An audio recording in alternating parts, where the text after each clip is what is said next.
Nice to see you all again. Before we proceed with the agenda item, I'd like to inform you that we have just held the third meeting of the Bureau. During this meeting, the Bureau reviewed the progress of work of the committee, and I record that we had only started the examination of the State of Conservation Report on Liverpool before stopping our discussion due to time constraints. I had closed the meeting asking committee members to consult with each other so as to move forward today with the consensus text. In addition, as you can see on our schedule for today, once we have concluded the examination of the report on Liverpool, we will only have two other properties to examine: Salonga National Park in DRC and the Selous Game Reserve in the United Republic of Tanzania. In this regard, in case we finish the examination of these two items earlier than 3:30 p.m. Paris time, we will proceed with the examination of item 7B reports, initially foreseen for 21st July, and for which amendments have already been submitted and shared. This means that we will examine item 7B.1 on the Royal Palace of Abney, Benin, and 7B.118 on the Rock Hill Churches of Lalibela, Ethiopia, if today's time allows. The Secretariat will publish a revised calendar for the examination of State of Conservation reports accordingly and upload it on its website. If you don't have any objection, we will proceed this way. Furthermore, I'd like to stress once more the importance to respect the time allocated for the intervention, and that those be focused and concise. I count on your support in this regard. In addition, and in line with Rule 22.6, during the examination of State of Conservation reports, in case a committee member requests that the floor be given to an observer state party concerned, I would ask the committee member to formulate a clear question you want to put forward to the state party, and we will ensure that they strictly respond to it and respect their speaking time. Last, for practical and technical reasons, I want to inform you that the established working group on the budget, chaired by Ms. Zoya, be slightly postponed and meets from 4:30 to 5:30 p.m. Paris time, instead of from 4 to 5 p.m. as from 21st till 23rd July. If there's no objection, we'll then proceed this way. Thank you.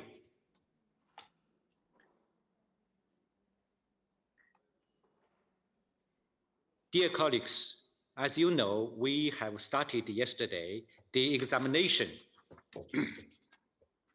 Excuse me. Started yesterday the examination of the State of Conservation report on Liverpool, during which we have heard extensive and in-depth discussion, and a number of committee members have expressed divergent views. We also heard from the Observer State Party of the United Kingdom, of Great Britain and the Northern Ireland at the invitation of a committee member. However, due to time constraints, I had to close the meeting and asked the committee members to consult with each other so as to move forward today with the consensus text. I'd like to know whether there have been any progress in consensus, or if there are any comments.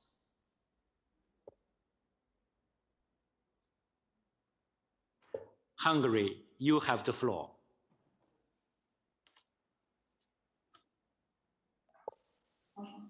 Thank you, Mr. Chair. Hungary would like to thank all states parties taking a position on this item yesterday. It seems that the committee is divided in this matter. This adds to the reasons why Hungary reiterates its suggestion in line with Rule 31 of the Rules of Procedures to adjourn the debate of this item to the next ordinary session in 2022. Thank you.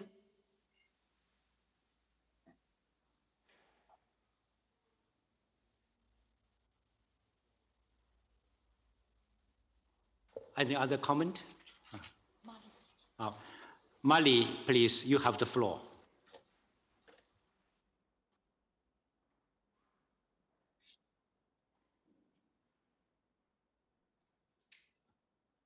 Merci, Monsieur le Président. Mesdames et Messieurs les chefs des délégations, puisque nous prenons la parole pour la première fois, la délégation permanente du Mali auprès de l'UNESCO voudrait féliciter le gouvernement de la République populaire de Chine pour l'accueil de cette 44e session du Comité du patrimoine mondial et pour la pleine réussite de la cérémonie d'ouverture. Je voudrais également vous féliciter personnellement, Monsieur le Président, pour la conduite remarquable de nos sessions. Pour le Mali, le retrait d'un bien culturel de la liste du patrimoine mondial est une décision grave, extrêmement importante pour le comité. Nous pensons que de telles décisions pourraient se faire après une mission de suivi sur le terrain. L'État partie étant disponible pour de telles missions, je pense qu'il serait judicieux de reporter ce projet. Merci, Monsieur le Président.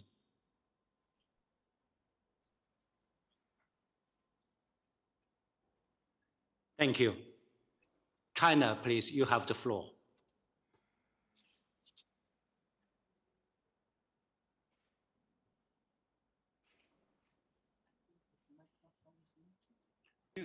Your microphone. Chair, yeah. China has the floor? Has China the floor? Yes, you have the floor. Okay. Good morning, dear colleagues.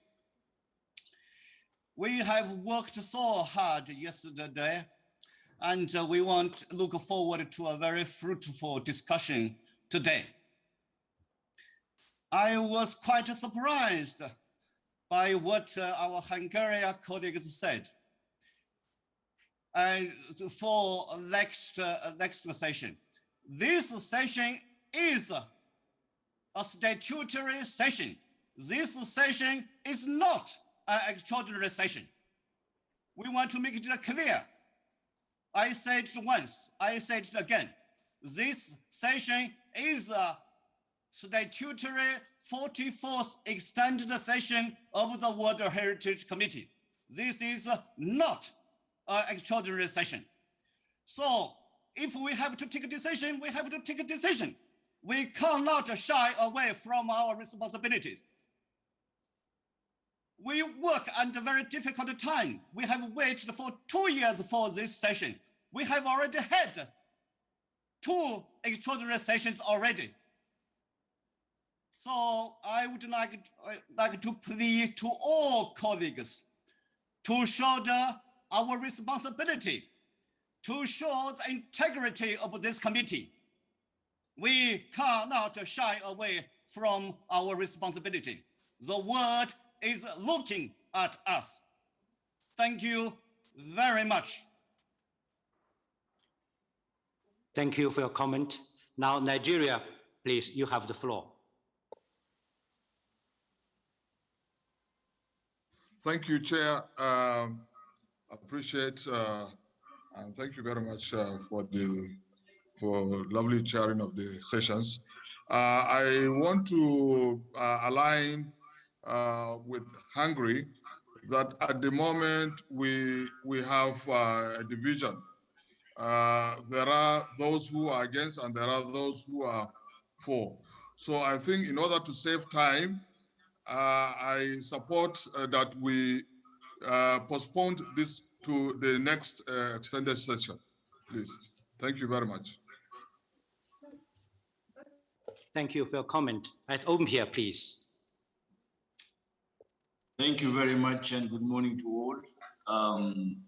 We believe that, as the ambassador of China said, and rightfully, this is a statutory meeting and that we have a responsibility to take a decision. For us, the decision should be that we cannot delist this very important heritage site until we have a reactive mission on the ground.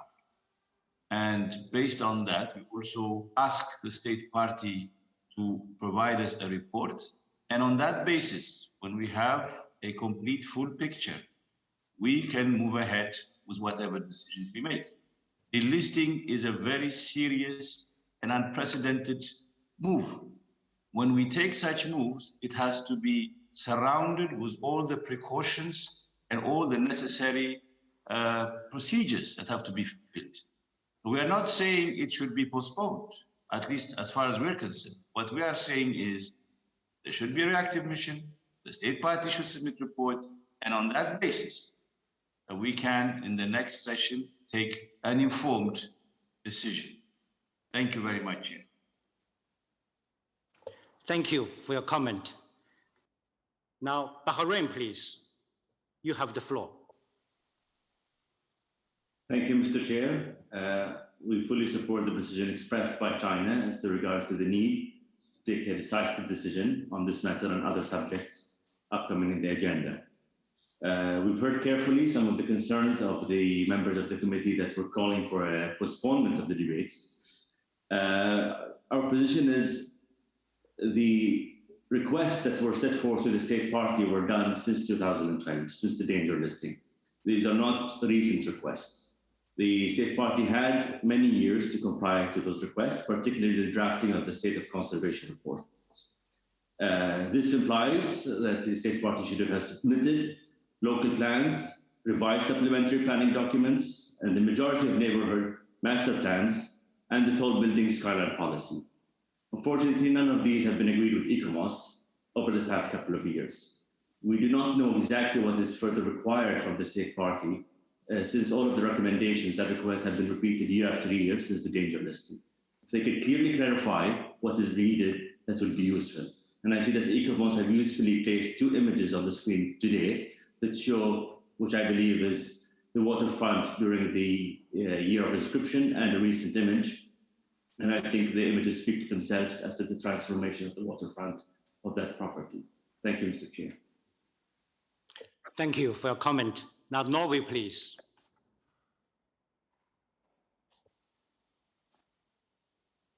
Thank you, Chair, for giving Norway the floor again. Allow us first to echo the colleagues from China and Bahrain. The state party had the possibility to develop Liverpool without compromising the outstanding universal value. The state party has made many choices in this case, which were not in compliance with previous committee decisions and expert advice and guidance. Dominating and high-rise buildings are there already, as we can see on the screen. Plans are not being altered or reversed. Individual permissions are continuously given. Norway takes on its full responsibility as a committee member, and we cannot leave this difficult matter to the next committee. Today, we feel grave concerns for the credibility and the very future of this convention. The world is watching us now. As members of the committee, we have taken on a great responsibility on behalf of the 173 states parties observing us in this very moment. It is our obligation to safeguard the integrity of this convention and to protect and conserve the properties on the list. It also means that it is our responsibility to make difficult decisions when outstanding universal value is threatened or lost. We have such obvious evidence in front of us, and Liverpool itself even recognizing the major adverse impacts. Yet, it chooses to go ahead with the development. If we fail to follow up our decision from Baku in 2019, we have to ask ourselves, what will happen to the credibility of the Convention and the World Heritage Committee? And in this specific case, what could possibly be achieved by giving this difficult decision to the ones coming after us? We heard the state party yesterday. No concessions were given. We have in 2 extraordinary sessions last November and March agreed on the modalities and the modus operandi for this ordinary session, as explained by our distinguished colleague from China. We are painfully aware that we are deviating from expert advice in an increasing number of decisions, and at least we would hope to avoid deviating also from our own decisions. The world is watching, and it leaves us in a very, very difficult position, and we see no other way out than asking for a vote by secret ballot. Thank you, Mr. Chair. Thank you for your comment. Now, Bosnia-Herzegovina, you have the floor.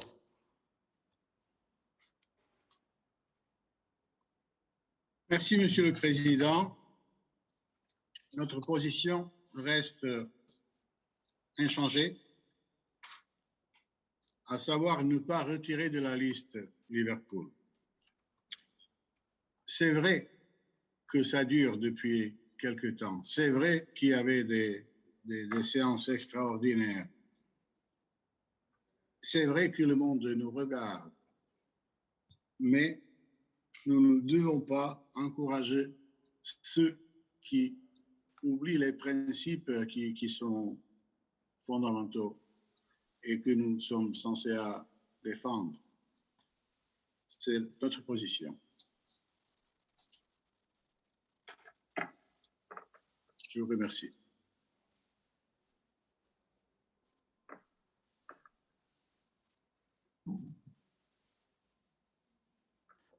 Guatemala, please, you have the floor.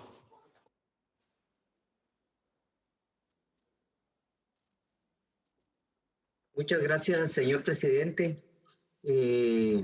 Tomamos la palabra nuevamente en este tema con mucha preocupación, pero al mismo tiempo con mucha responsabilidad. Creemos que, al igual que otros estados partes ya lo han expresado, esta es una reunión especial, es una reunión diferente, es una reunión sin precedentes, pero es una reunión ordinaria al final del día. Entonces, como miembros del comité tenemos la responsabilidad de tomar decisiones en concordancia con las directrices y con la forma de trabajar de este comité. Estamos a las puertas del 50 aniversario de la convención y por lo tanto debemos fortalecer este compromiso y la responsabilidad que tenemos como miembros del comité y como miembros de la convención. Creemos que las evidencias son palpables. Entendemos que el daño al BUE es irreversible.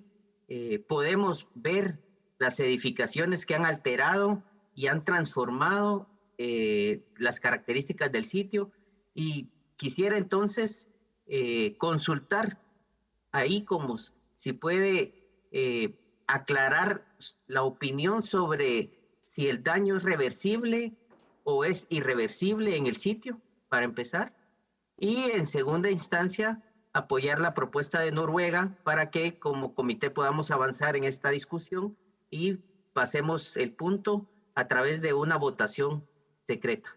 Muchas gracias. Thank you for your comment. Dear colleagues, a request for a secret ballot has been moved by the delegation of Norway. As you all know, according to Rule 41 on the conduct of secret ballot, a decision shall be voted on by secret ballot whenever 2 or more states parties shall so request. I would like, therefore, to ask whether any member of the committee wish to speak to support this request of a vote by secret ballot. I know just now Guatemala second this proposal, this move. Yeah. So, any other comment?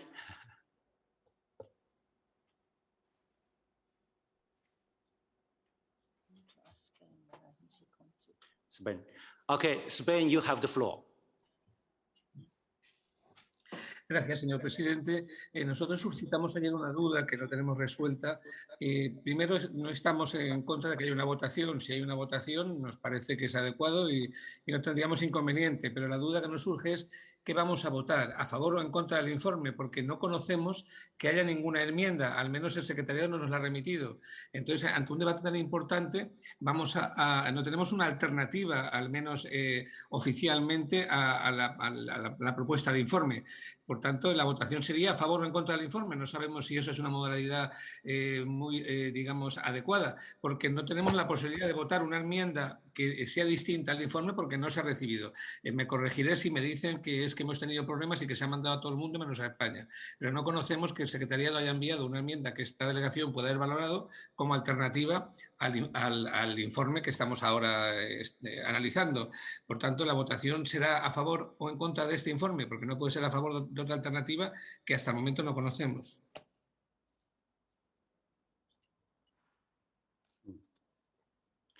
Thank you for your comment. Now, Uganda, you have the floor.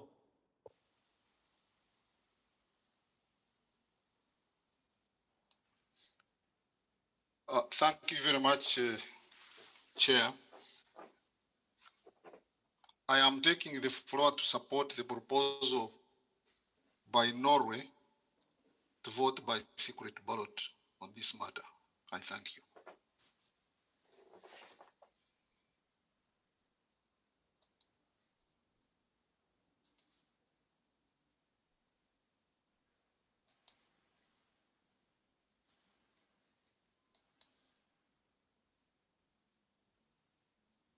Now I give the floor to Norway to clarify on what the vote will on.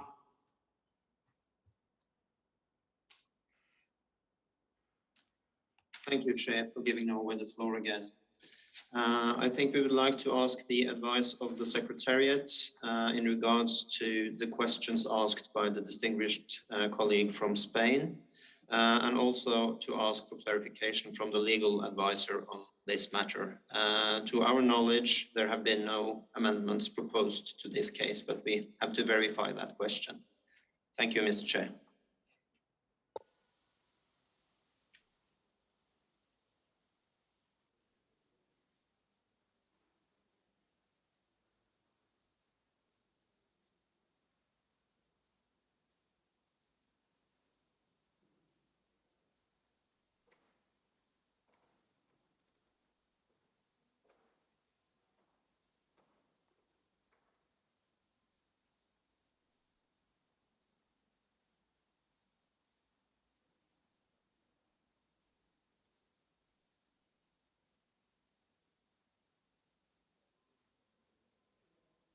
Mr. Chair, I'm sorry, did you hear us? Yes, yes. Since the request for a vote by secret ballot has been seconded, we will therefore proceed to the vote. The question will be drafted by the Secretariat.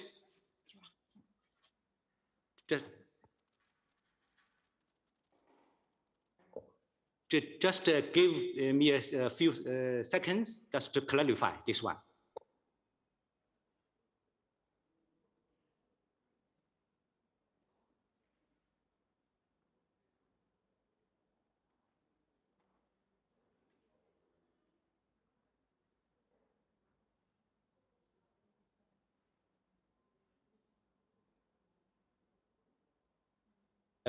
So I give the floor to Dr. Rosala. Thank you very much, Mr. Chair. This is in line with Rule 41 for the secret ballot. You heard that 3 states parties requested voting by a secret ballot. I can explain the procedure, but first it's the question from Norway on the drafting of the question itself. I presume it would be, are you in favor of the draft decision 44com 7a.34? Because the point is that we have not received any amendments, but this needs to be also clarified with the legal advisor, and I'm sure that my colleagues are already in contact with the legal advisor.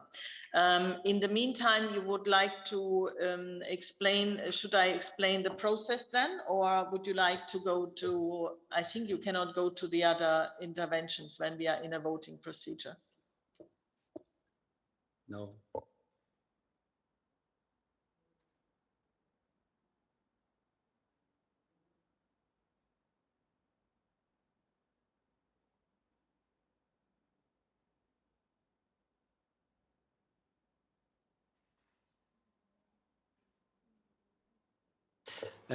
Norway, I wanted to know whether this is correctly understood. Thank you, Mr. Chair. What was just explained by the director of the World Heritage Center is corresponding to our understanding of the situation, yes, but we would also like to wait for the clarification from the legal advisor. Thank you. And obviously also a confirmation from the rapporteur that no amendments have indeed been submitted. We have not received any amendments. Thank you.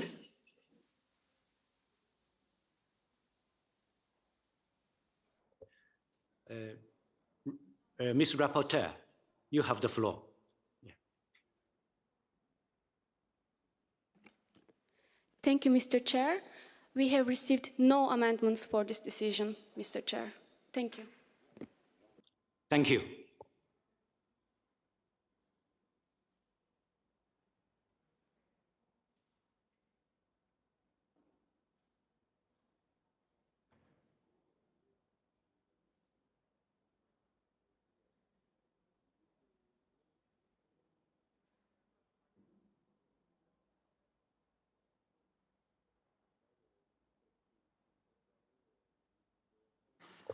Dear colleagues, just wait for a moment. The legal advisor is working now.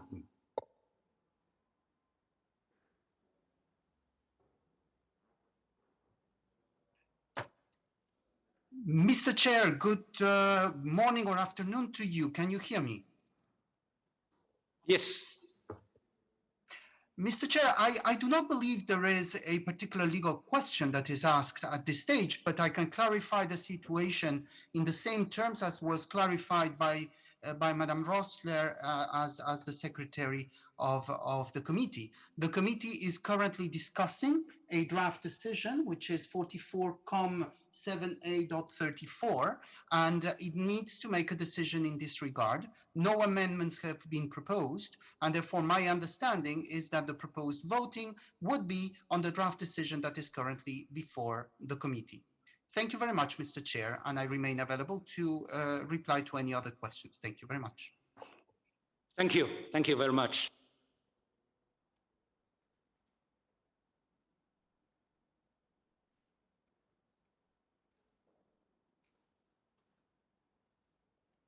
I will give the floor to Dr. Rossler. Thank you very much, Mr. Chair, and thank you also to our legal advisor for the explanation. So let me just explain now the process. I would like to recall Rule 39 regarding counting of votes, which states that state members present and voting shall mean states members casting an affirmative or negative vote. Therefore, states parties abstaining from voting shall be regarded as not voting. Furthermore, Mr. Chair, allow me to underline that according to Rule 37 of the Rules of Procedures, decisions of the Committee on matters covered by the provisions of the Convention shall be taken by a majority of 2/3 of its members present and voting. I wish also to recall the voting arrangements, which have been approved by correspondence by the committee on 21st May 2021, as per decision 15 AXT COM3 for the conduct of the secret ballot. And this secret ballot was, secret voting was requested by 3 states members of this committee. Now, once a secret ballot has been requested, and in order not to disrupt the plenary meetings and the continuation of the examination of the subsequent agenda items, the ballot will be held in the morning of the day following. Now, tomorrow we have no session, so that will be then, if I'm not mistaken, let me just check my agenda, on the 21st then, no?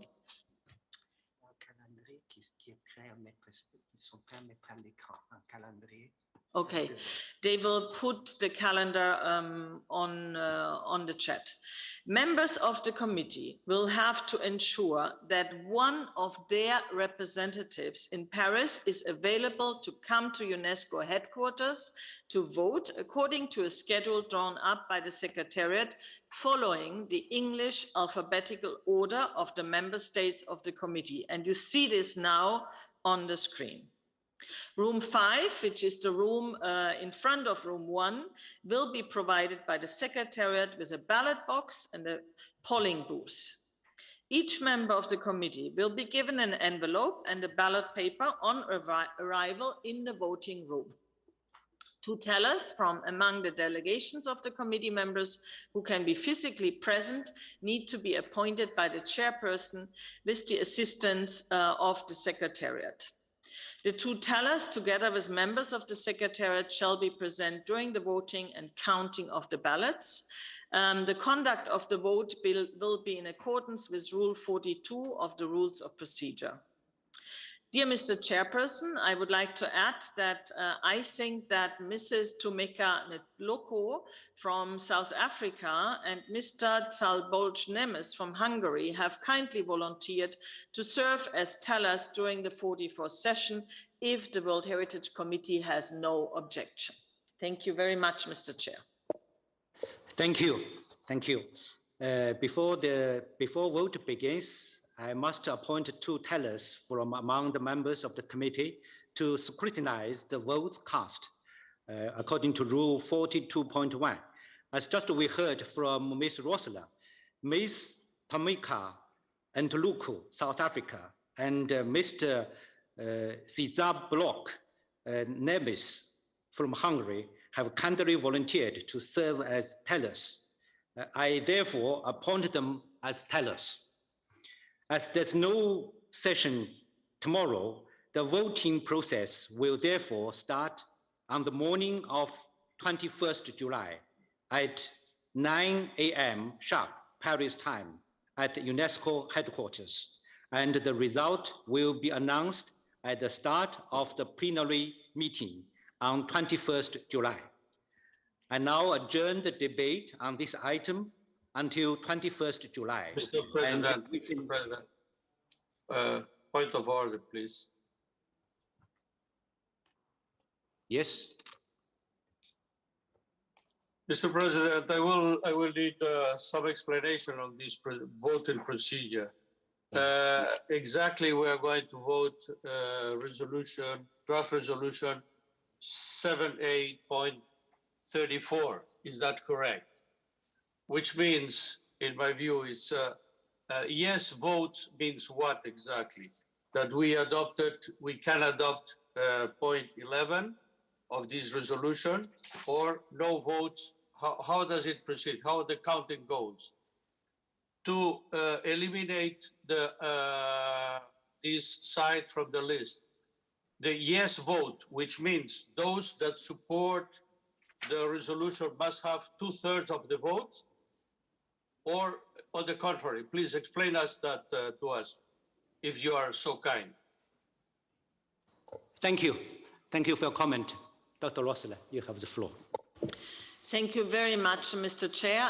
Yes, to answer to the distinguished ambassador of Brazil, this was my understanding, but a yes would mean an agreement with the draft decision as it is in the document. As you had heard from the rapporteur, we have not received any amendments. So if the committee agrees to the draft decision, it would mean a delisting, but I'm looking at our dear legal advisor if that is a correct understanding. Thank you. The legal advisor, please. Mr. Chair, confirm what was said by the Secretary of the Committee. You have before you draft decision 44,74.34 in paragraph 11. It decides to delete the site from the World Heritage List. This would be the matter in front of you. A yes decision, in my understanding, would be to adopt the draft decision. A no vote would be not to adopt that draft decision. Thank you very much. Thank you. Brazil, is it okay for you? Yes, therefore, I understood correctly. To delist this site, it will be needed 2/3 majority of yes votes. Is that correct? Is my understanding correct? Is a yes or no question? Yes. Yes. Thank you. Thank you, Mr. Chairman. Thank you.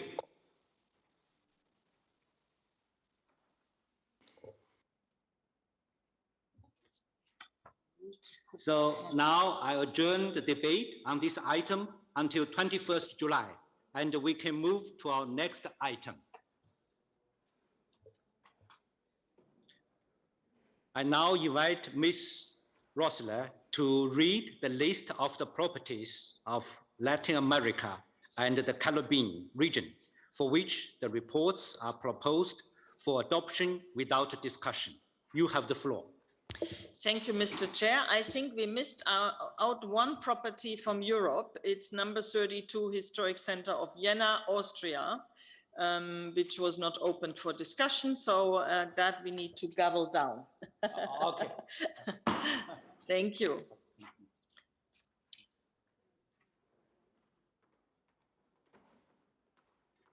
Then I will read, as you requested, Mr. Chair, the list of properties from Latin America and the Caribbean. We have the city of Potosi, Bolivia, plurinational state of, fortifications on the Caribbean side of Panama, Portobello, San Lorenzo in Panama, Chan Chan archaeological zone in Peru, Coro and its port, Venezuela, Bolivarian Republic of. That's it for Latin America and the Caribbean. Thank you very much, Mr. Chair. Thank you very much. If there's no objection from the committee on the state of conservation report, I declare the decision read out adopted.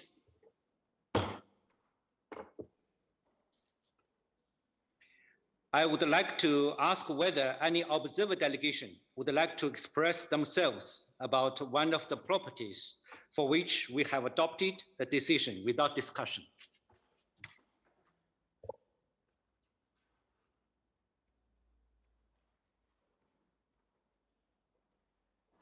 I see now. Let's proceed then.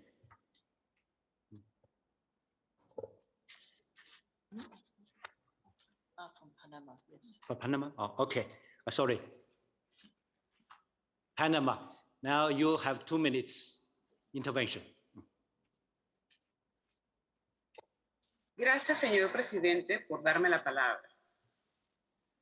Felicito y agradezco a la República Popular China por acoger y organizar de manera excelente la 44ª sesión extendida del Comité de Patrimonio Mundial. E igualmente extiendo felicitaciones al Centro de Patrimonio Mundial por sus labores en este sentido. Panamá reitera su firme compromiso hacia el debido cumplimiento de las medidas correctivas para alcanzar el estado deseado de conservación para la remoción de la lista de Patrimonio Mundial en peligro de las fortificaciones de la costa caribeña de Panamá, Portobelo y San Lorenzo. En este sentido, señor presidente, el plan de gestión para incluir todos los componentes y zonas de amortiguamiento de la propiedad se halla en etapa de preparación de los documentos para su licitación pública internacional, como parte de la ejecución del préstamo del Banco Interamericano de Desarrollo. En cuanto al proyecto del Centro de Visitantes de San Lorenzo, este fue adjudicado mediante licitación pública en 2019 y se halla en etapa de ejecución por parte del Ministerio de Ambiente, en coherencia con los lineamientos del Plan de Uso Público del Parque Nacional Bosque Protector y Paisaje Protegido de San Lorenzo, aprobado en 2017, que respeta el valor universal excepcional del uso que expresa el componente Castillo de San Lorenzo, que se encuentra dentro de este parque nacional a una distancia aproximada de 7 kilómetros. Aunque los efectos de la pandemia de la COVID-19 y las cuarentenas, parte de las medidas sanitarias, han afectado la ejecución de estos proyectos, Panamá reitera y subraya su firme compromiso para el cumplimiento de las medidas correctivas para alcanzar el estado deseado de conservación para la remoción de la lista del Patrimonio Mundial en peligro. Gracias. Thank you. I see no more. So let's proceed then. We're now moving to the examination of natural properties. I now would like to give the floor to the delegation of Mali to present to the committee the reason it requested to open the state of conservation of the Salonga National Park, Democratic Republic of Congo. Excellency, you have the floor.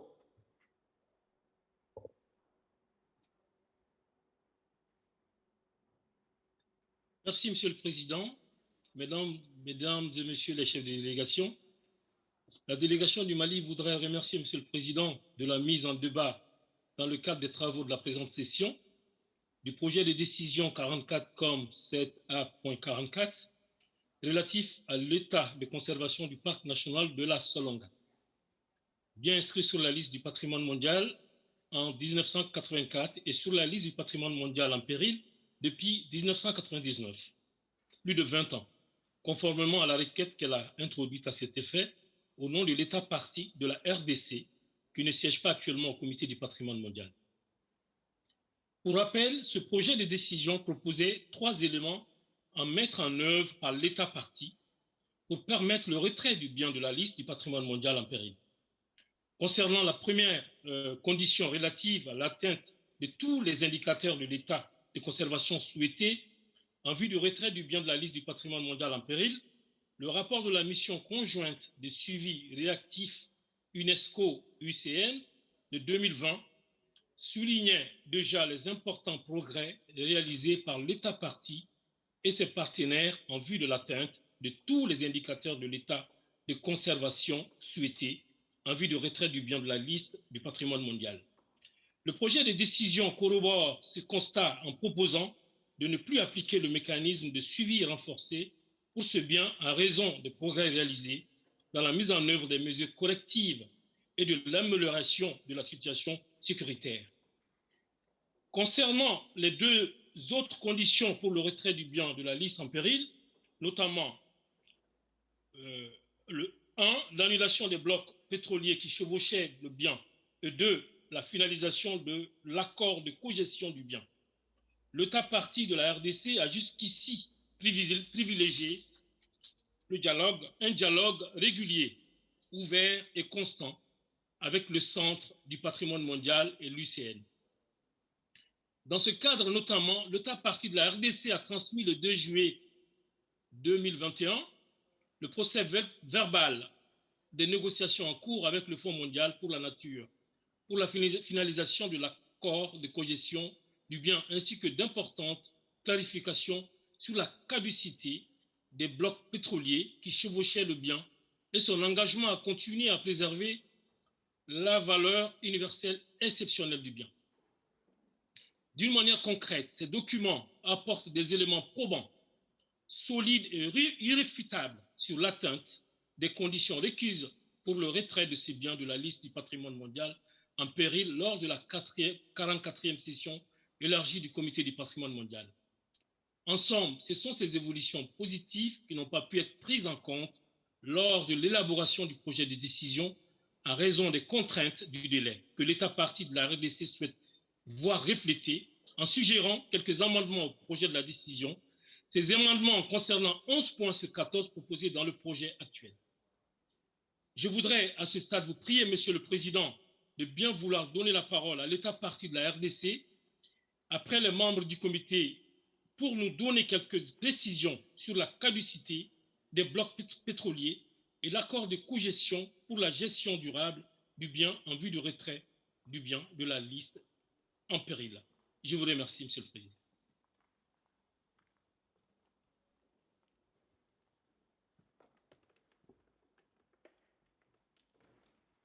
Thank you. Thank you. Now, Uganda, please.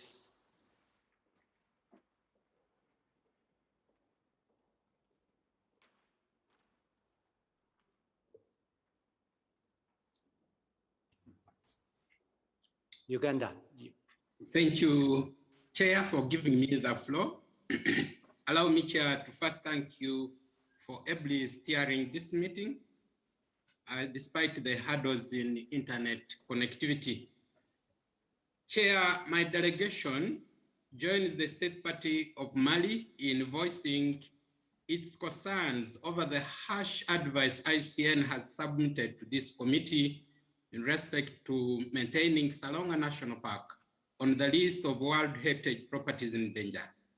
ICN clearly indicated in its evaluation report that the status of management of the park has improved, with the park patrols enhanced from 37.9% in 2018 to 59.5% in 2019.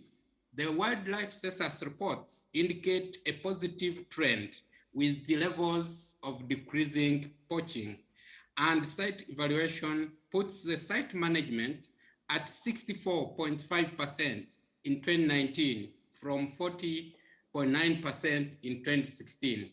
Furthermore, Chair, ICN evaluation report indicated that all areas that led to placement of the property on the list of sites in danger have been addressed. Such milestones, Chair, cannot be undermined. On the other hand, Chair, it is important to note that many properties worldwide are now grappling with sustainable funding due to outbreak of COVID-19 pandemic, which has impacted tourism revenues.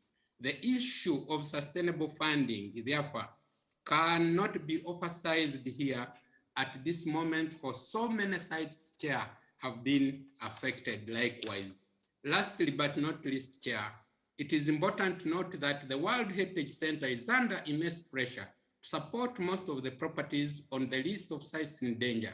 Removal of properties from the danger list where tremendous progress has been witnessed should be embraced by this honorable committee. Relinquishing monitoring and management responsibilities by the advisory board and the World Heritage Center will not only save resources, which will be directed to other sites that are in their need, but also give comfort and responsibility to state parties to jealously support such properties in order to allow them to not slide back to the list of properties in danger. It is therefore my delegation's preferred view that now is the time for this committee to remove Salonga National Park off the list of properties in danger for the state party to take full management responsibility. My delegation, therefore, Chair, would like to associate itself with the state parties of Mali and Democratic Republic of Congo by supporting the draft amendment 44.7a. I submit, Chair. Thank you. Thank you. Thank you for your comment.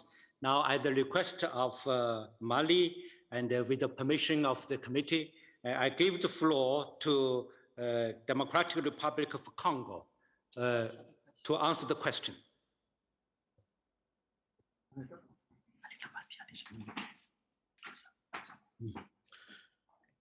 Merci, Monsieur le Président. c'est la République démocratique du Congo. Nous tenons d'abord à vous féliciter et à vous remercier, Monsieur le Président, pour votre élection et pour la manière dont vous conduisez notre 44e session, cette réunion, et féliciter la Chine pour cette organisation. Monsieur le Président, la République démocratique du Congo, qui a connu son site sur la liste en péril pendant très longtemps, tient réellement à confirmer que tous les indicateurs sur l'état de conservation souhaité du bien ont été atteints et la mission conjointe du suivi réactif l'a constaté lors de sa visite au parc de Salonga. S'agissant de l'accord de cogestion sur la gestion des Salonga entre l'Institut congolais pour la conservation de la nature et le WWF, donc nous pouvons dire que cet accord est très avancé. Le procès verbal de négociation a été signé entre les deux parties et il a été transmis au centre. Et dans les jours qui suivent, interviendra la signature de ce protocole d'accord entre la RDC, l'ICSN et le WWF. Quant à l'exploitation pétrolière, nous voulons confirmer, Monsieur le Président, moi, cher membre du Comité du patrimoine mondial, que les éléments de clarification que nous avions donnés sur le parc de Salonga sont suffisamment éloquents à ce sujet-là. Les droits pétroliers sur ce bloc sont tombés caducs. En plus, l'ordonnance irrélative qui avait été signée n'était pas assortie de permis ni d'exploration ni d'exploitation. Donc, il n'y a aucun permis qui a été délivré à cette fin et aucun appel d'offres n'a été lancé dans la cuvette centrale qui couvre le parc national de Salonga. Donc, aujourd'hui, la RDC est en négociation à l'amiable avec cette partie pour avoir renoncé à cet accord ou pour avoir renoncé à ce contrat-là. Je tiens vraiment à vous souhaiter, à vous remercier pour toutes les trois conditions qui étaient supposées et qui sont terminées. Merci beaucoup, Monsieur le Président. Thank you very much. Now, I'd like to invite Mr. Guy Debonnet, Chief of the Natural Heritage Unit of the World Heritage Center and IUCN, to provide their comments. You have the floor. Thank you, Mr. Chair. Mr. Chair, we can confirm that the State Party submitted additional information on the 2nd of July, after the State of Conservation report was already published. The information included a letter by the Director General of the National Petroleum Company, Sonahydroc, confirming that there were currently no oil exploration or exploitation activities within the blocks overlapping with the property, and that no further auctioning of these blocks is currently foreseen.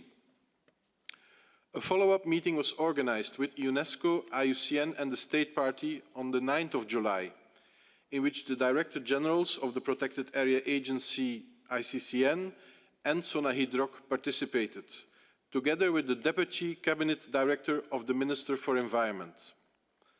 In this meeting, the World Heritage Center requested further clarifications on the status of the oil concessions, which had been already attributed by presidential decree and are overlapping with the property.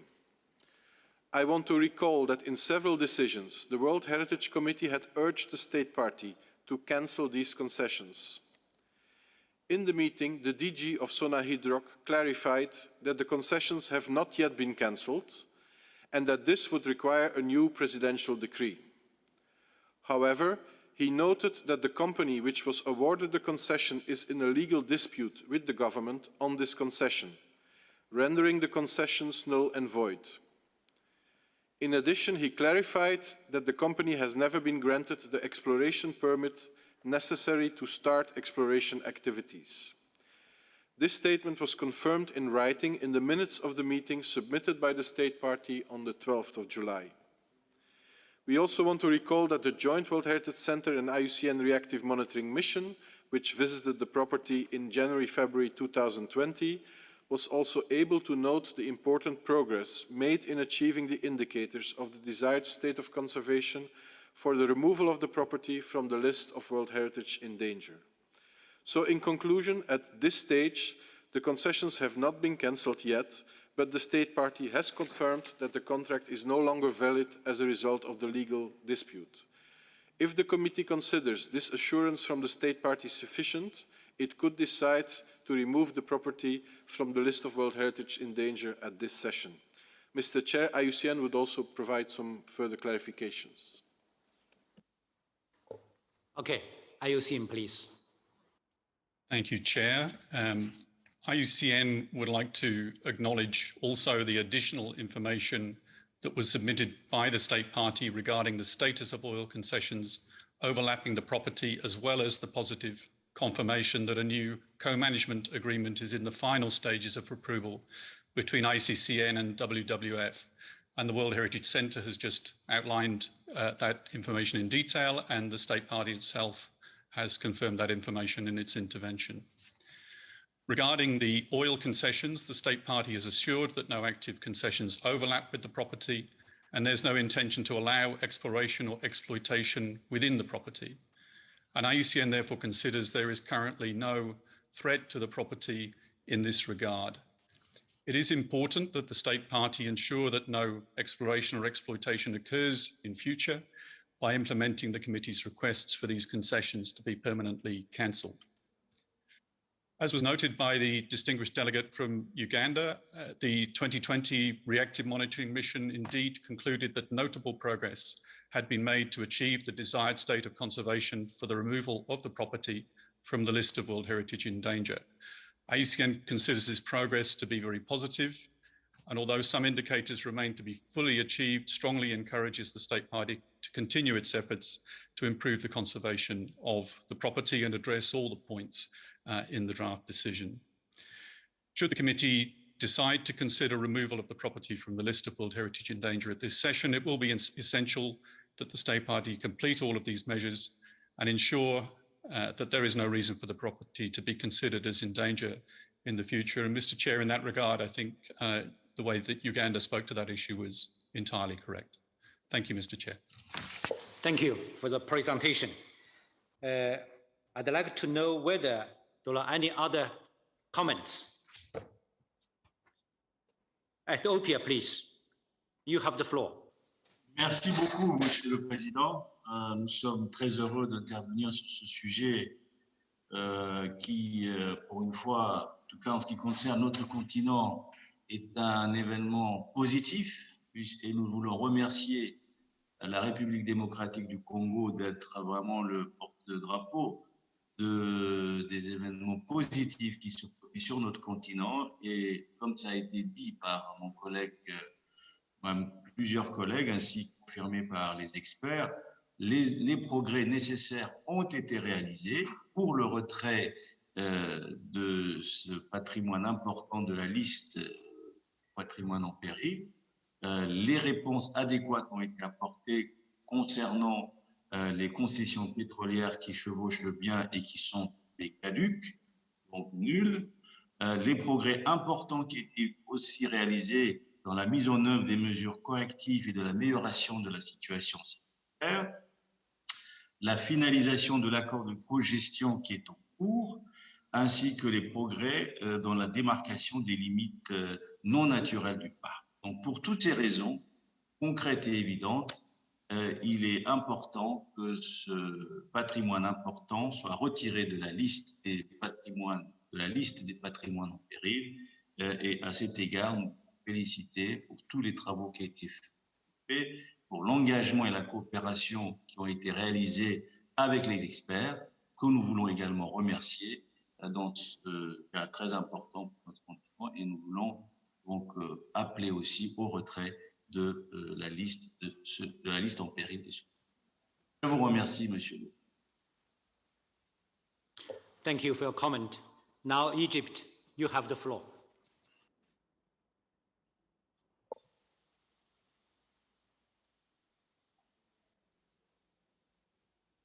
Egypt, you have the floor. Thank you very much, Mr. Chairman.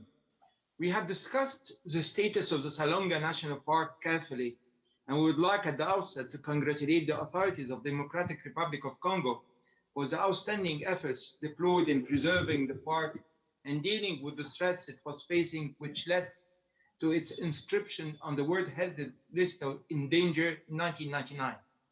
We would like to welcome the renewed commitment of the Democratic Republic of Congo not to authorize or undertake activities likely to compromise the outstanding universal value of Salonga National Park or any other property inscribed on the World Heritage List without first informing the World Heritage Committee.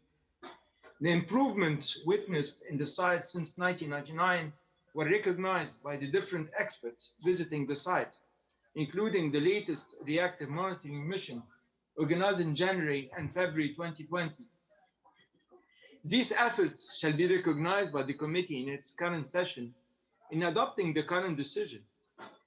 We welcome the advisory body's recommendation to no longer continue to apply the reinforced monitoring mechanism for the property, and believe, as Mary has just suggested, that the right decision to adopt today is the removal of the Salonga National Park from the endangered list. I would kindly ask you, Mr. Chair, to add Egypt to the list of co-sponsors of the amendments presented by Mali for this side. I thank you very much, Mr. Chair. Thank you for your comment. Now, China, you have the floor. Thank you. Thank you, Mr. Chair. China thanks the World Heritage Center and RUCN for their mission report and their very clear interventions a few minutes ago. China commends the State Party as a developing country for making continuous and significant efforts in the implementation of the corrective measures, ensuring regular ecological monitoring of species which are characteristic of the outstanding universal value of the property, and strengthening collaboration between all those involved in the management of the property, and the viable populations of the different flagship species are maintained. China takes note the joint World Heritage RUCN reactive monitoring mission has witnessed the important progress made in achieving the indicators of the desired state of conservation for the removal of the property from the list of the World Heritage in danger.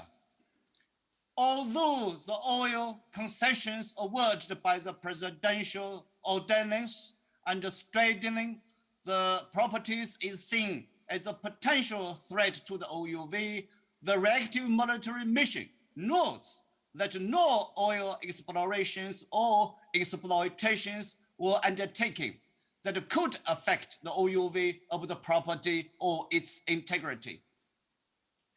China also understands from the State Party and the author of the amendment that the rights to the oil blocks have already expired. And the State Party's government has given assurance that the oil blocks will not in any way put to tender, which should satisfy the committee, the potential threat to the property have not realistic implication. China therefore supports the removal of the property from the list of the World Heritage in danger. Thank you very much, Mr. Chair. Thank you for your comment. Now, Thailand, you have the floor. Thank you, Mr. Chairman. The Thai delegation is fully in agreement with the sentiments expressed by all the previous delegations. The DRC has indeed made concrete and significant progress in addressing all the issues of concern. We commend the progress made and also the commitment of the DRC not to undertake any activities that would undermine the OUV of the property, including the question of oil exploration. Therefore, Thailand supports the amendment to the draft decision to remove Salonga National Park from the list of World Heritage in danger. Thank you, Mr. Chairman. Thank you for your comment. Now, South Africa, you have the floor. Thank you, Chairman, for giving us the floor. South Africa notes that Salonga National Park from the Democratic Republic of Congo has been on the list of World Heritage in danger since 1999, which is more than 20 years since the significant threats were identified. We therefore believe that the threats are no longer having significant impact on the OUV. We further note and appreciate that a joint World Heritage Center, IUC, and reactive monitoring was conducted from 20 January to 4 February 2020, and the state party subsequently submitted additional information that was required. We welcome the positive comments made earlier today, made by both the World Heritage Center as well as the IUCN. Chairperson, the World Heritage Center, IUCN report further indicates an overall improvement on the summary score of the integrated management effectiveness tool for the property, which has increased from 40.9% in 2016 to 64.5% in 2019. This on its own shows improvement in the efficiency of the management of the property. Mr. Chairman, it is also encouraged to note that the Joint World Heritage Center, IUC, and reactive monitoring mission has confirmed that there is no oil exploration or exploitation taking place inside the property. Mr. Chairperson, the report also acknowledges the significant efforts made by the state party and its partners in the implementation of corrective measures. This is especially with regard to improving security of the property, rendering the anti-poaching strategy more effective, ensuring regular ecological monitoring of species characteristic of the outstanding universal value of the property, and strengthening collaboration between all those involved in the management of the property.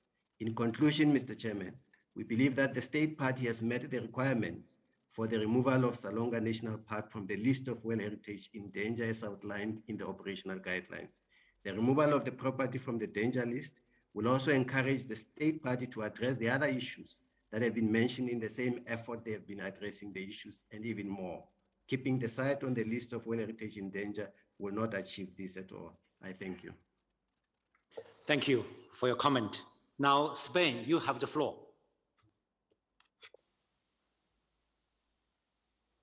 Muchas gracias, señor presidente. Queríamos sumarnos ya a la opinión que está siendo constante de otras delegaciones, miembros de ese comité, a la vista de los informes del centro y de UNI que bien reconocen que se han hecho unos avances por los cuales felicitamos a la República del Congo. Todos somos conscientes de lo dificultoso que es en muchas ocasiones mantener un bien en determinados lugares y con determinadas circunstancias, pero el hecho de que elementos tan importantes y perjudiciales como las prospecciones petroleras se han detenido y que se vea una voluntad manifiesta y que animamos a que la República del Congo la siga teniendo de mantener el bien recuperando los posibles deterioros que haya podido haber, nos anima a sumarnos a esta propuesta de que abandone la lista en peligro.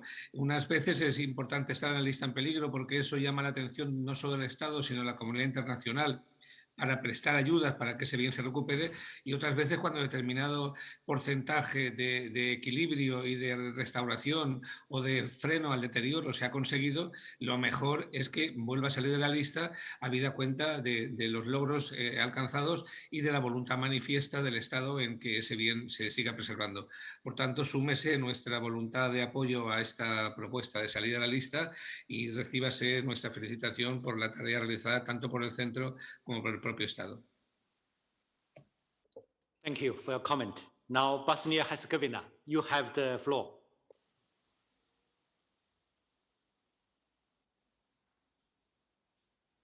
Merci, Monsieur le Président. Nous sommes très contents et très heureux d'apprendre des bonnes nouvelles concernant la protection des sites qui sont sur la liste dont on parle.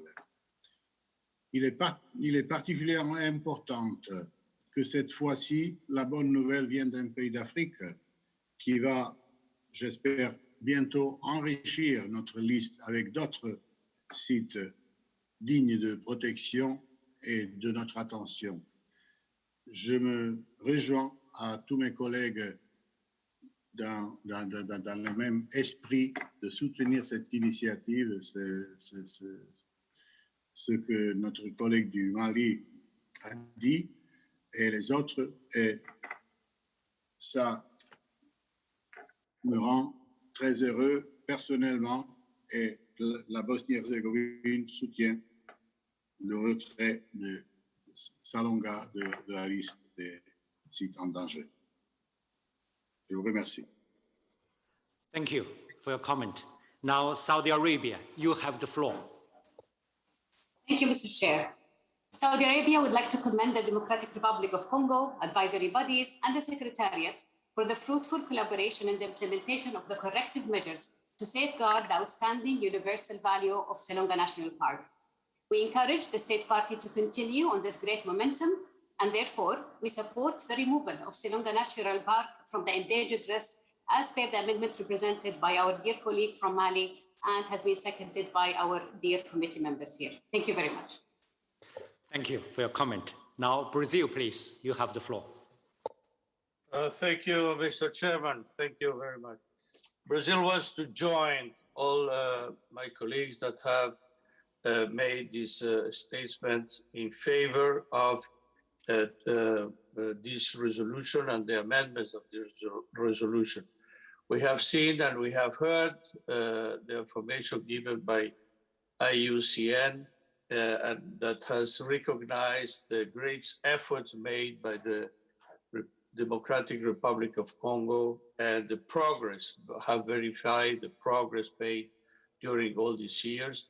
And of course, which is most important in this case, the assurances given by the member states on the oil production that should be sufficient for all of us to receive this good news that comes from the African continent, that we have finally take out of the list of in danger one of these important elements, this Salonga Park. Thank you, Mr. President. Thank you for your comment. Now, Guatemala, please, you have the floor. Buenos días a todos. Gracias, presidente, por darnos la palabra.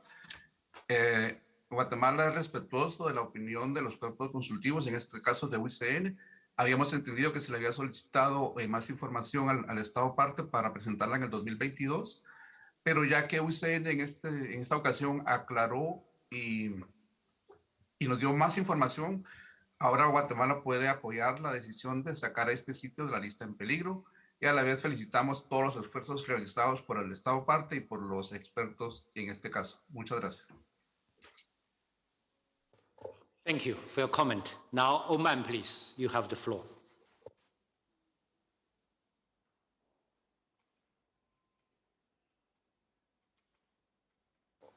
Oman, please, you have the floor.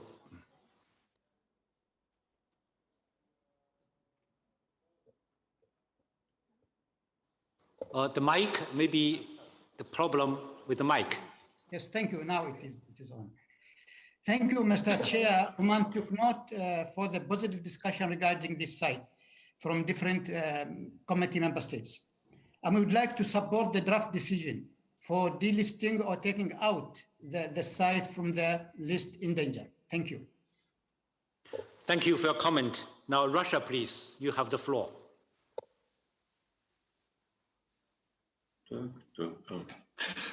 Thank you, Mr. Chairman. Our delegation would like to share the satisfaction which was unanimously demonstrated by the committee members on the fact of fruitful cooperation between the state party and the advisory bodies and the World Heritage Center on this particular case. This is a good example of cooperation. We hope that there will be more examples like this, and it gives us a possibility to unanimously adopt the decision about taking out the property from the list of sites in danger. Thank you. Thank you for your comment. Now, Norway, please, you have the floor. Thank you, Mr. Chair. Norway would also like to join our colleagues in congratulating the State Party of the Democratic Republic of Congo with the notable progress regarding the conservation of this tremendously important World Heritage property. Based on the additional information provided by the State Party, Norway supports the amendment proposed to remove Salonga National Park from the list of World Heritage in danger. We commend the State Party's commitment not to undertake activities related to oil exploration in the World Heritage property. We would at the same time like to encourage the State Party to continue to investigate and address allegations of human rights violations as specified in paragraph 7 and make sure that indigenous peoples and local communities' rights and needs are secured. Thank you, Mr. Chair. Thank you for your comment. Now, Nigeria, you have the floor.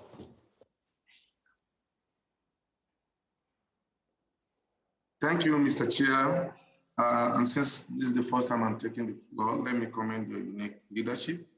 I want to join other voices to commend the technical cooperation of the Secretariat, the IUCN, and the effort of the home country on the Salonga National Park and the African group in general for getting this park back online and for getting it out of the list of endangered sites. Thank you, Mr. Chair.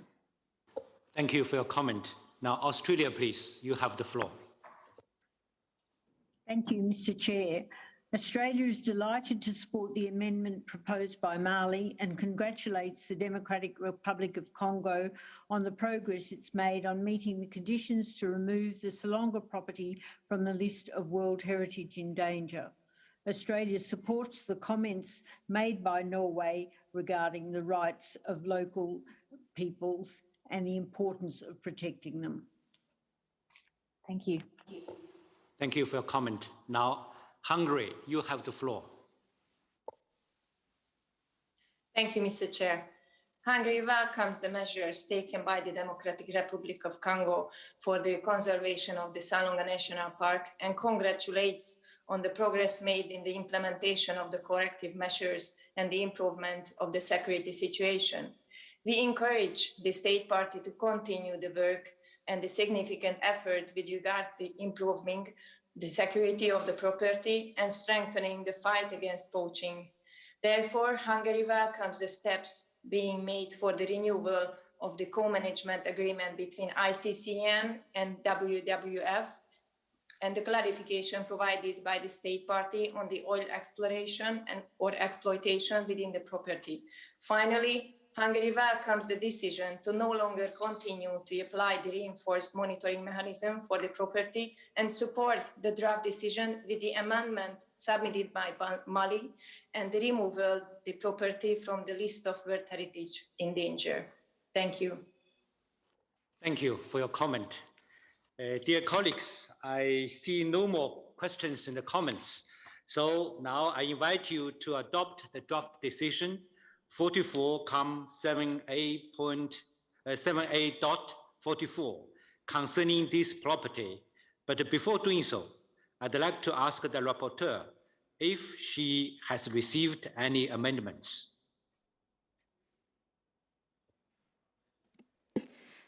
Thank you, Mr. Chair. Distinguished delegation of Mali submitted an amendment to the decision 44.7a.44. The proposed changes are shown and integrated in the original text of the draft decision already. Shall we go through it? Yes. So there are no amendments in the first three paragraphs of the draft decision. In paragraph 4, it reads, takes note of the clarification provided by the State Party that although oil concessions awarded by presidential ordinance and straddling the property have not yet been cancelled, the rights to the oil blocks have now lapsed as well as the assurance given that these blocks will be excluded from any tender.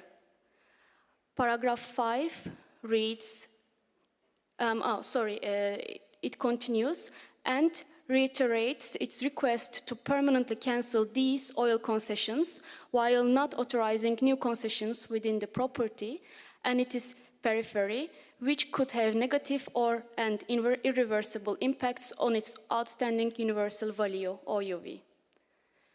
New paragraph 5 reads, this is actually the original paragraph 13 in the draft decision. It's moved to paragraph 5. Decides to no longer apply the reinforced monitoring mechanism for the property due to the progress made in the implementation of the corrective measures and the improvement of the security situation. New paragraph 6, noting the clarification provided by the state party on oil exploration or exploitation within the property, the significant progress towards the formalization of the co-management agreement between the Congolese Institute for Nature Conservation, in brackets ICCN, and the Worldwide Fund for Nature, in brackets WWF, and the significant progress towards the achievement of all DCOCR indicators, also decides to remove Salonga National Park, in brackets Democratic Republic of Congo, from the list of World Heritage in danger. New paragraph 7, minor modification, strike through deep, and the rest of the draft decision remains the same. And the following modifications is strike through to previous paragraph 7. We continue with paragraph 8. Further requests the state party to implement the recommendations of the 2020 mission as follows. We have a modification in 8A.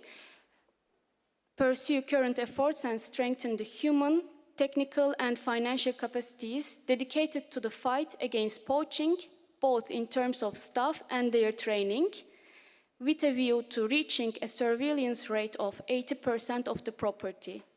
We have no modifications up until G.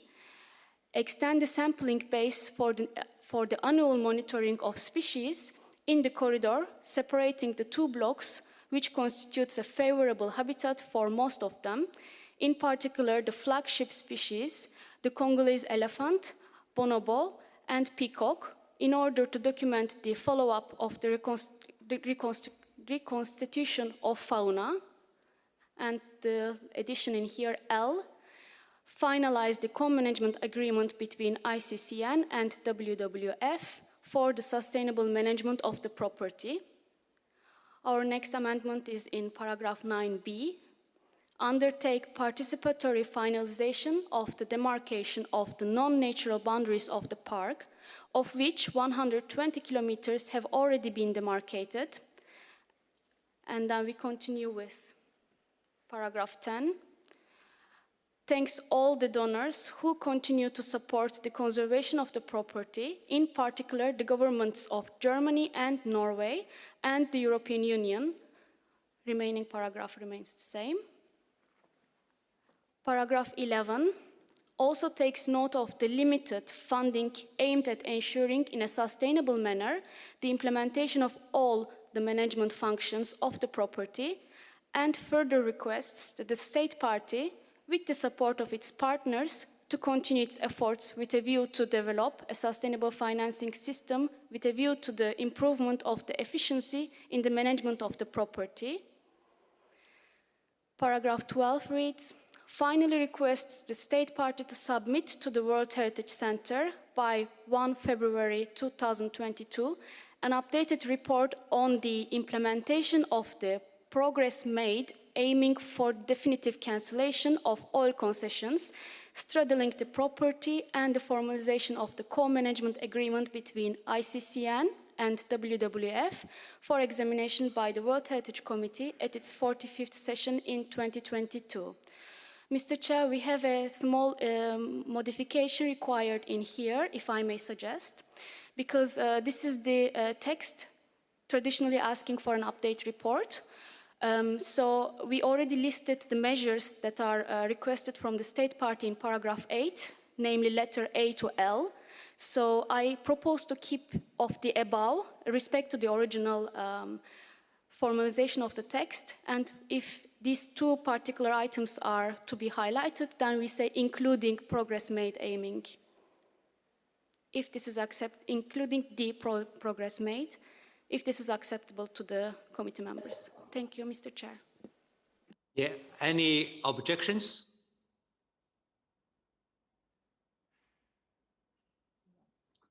I see none. So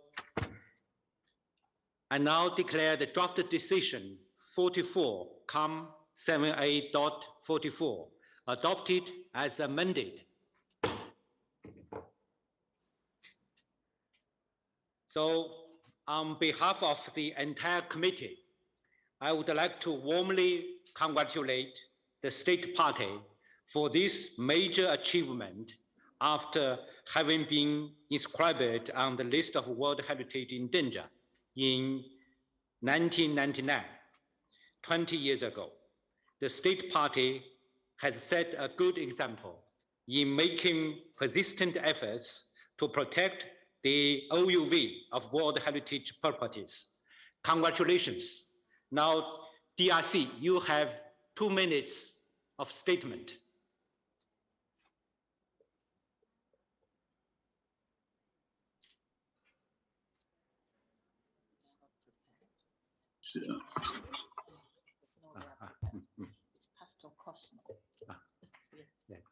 Merci beaucoup, Monsieur le Président.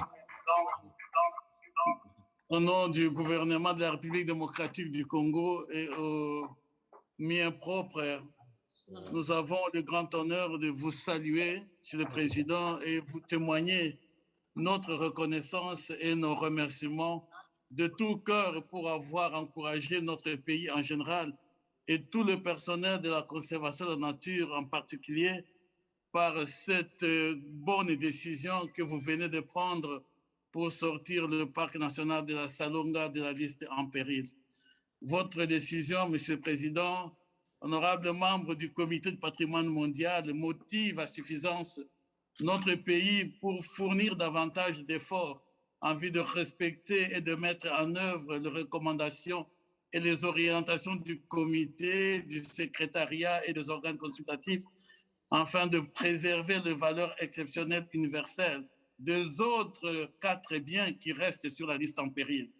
La République démocratique du Congo vous promet de rester en contact permanent et harmonieux avec le secrétariat des organes consultatifs pour un travail fructueux sur les autres biens de la liste en péril et en même temps propose, si possible, l'inscription de nouveaux biens tant naturels que culturels. Enfin, Monsieur le Président, notre pays, la République démocratique du Congo, son président, Excellence Monsieur Félix Antoine Tshisekedi Tshilombo, son gouvernement et tout son personnel de la conservation de la nature vous sont très reconnaissants et vous réitèrent leurs remerciements autant qu'au Fonds du patrimoine mondial africain qui nous a accompagnés tout au long de la préparation de ce dossier jusqu'à la décision du retrait du parc national de Salonga de la liste en péril. Que notre Dieu vous bénisse, Monsieur le Président, et bénisse la République de la Chine pour avoir organisé cette 44e session. Nous vous remercions. Merci beaucoup, Monsieur le Président.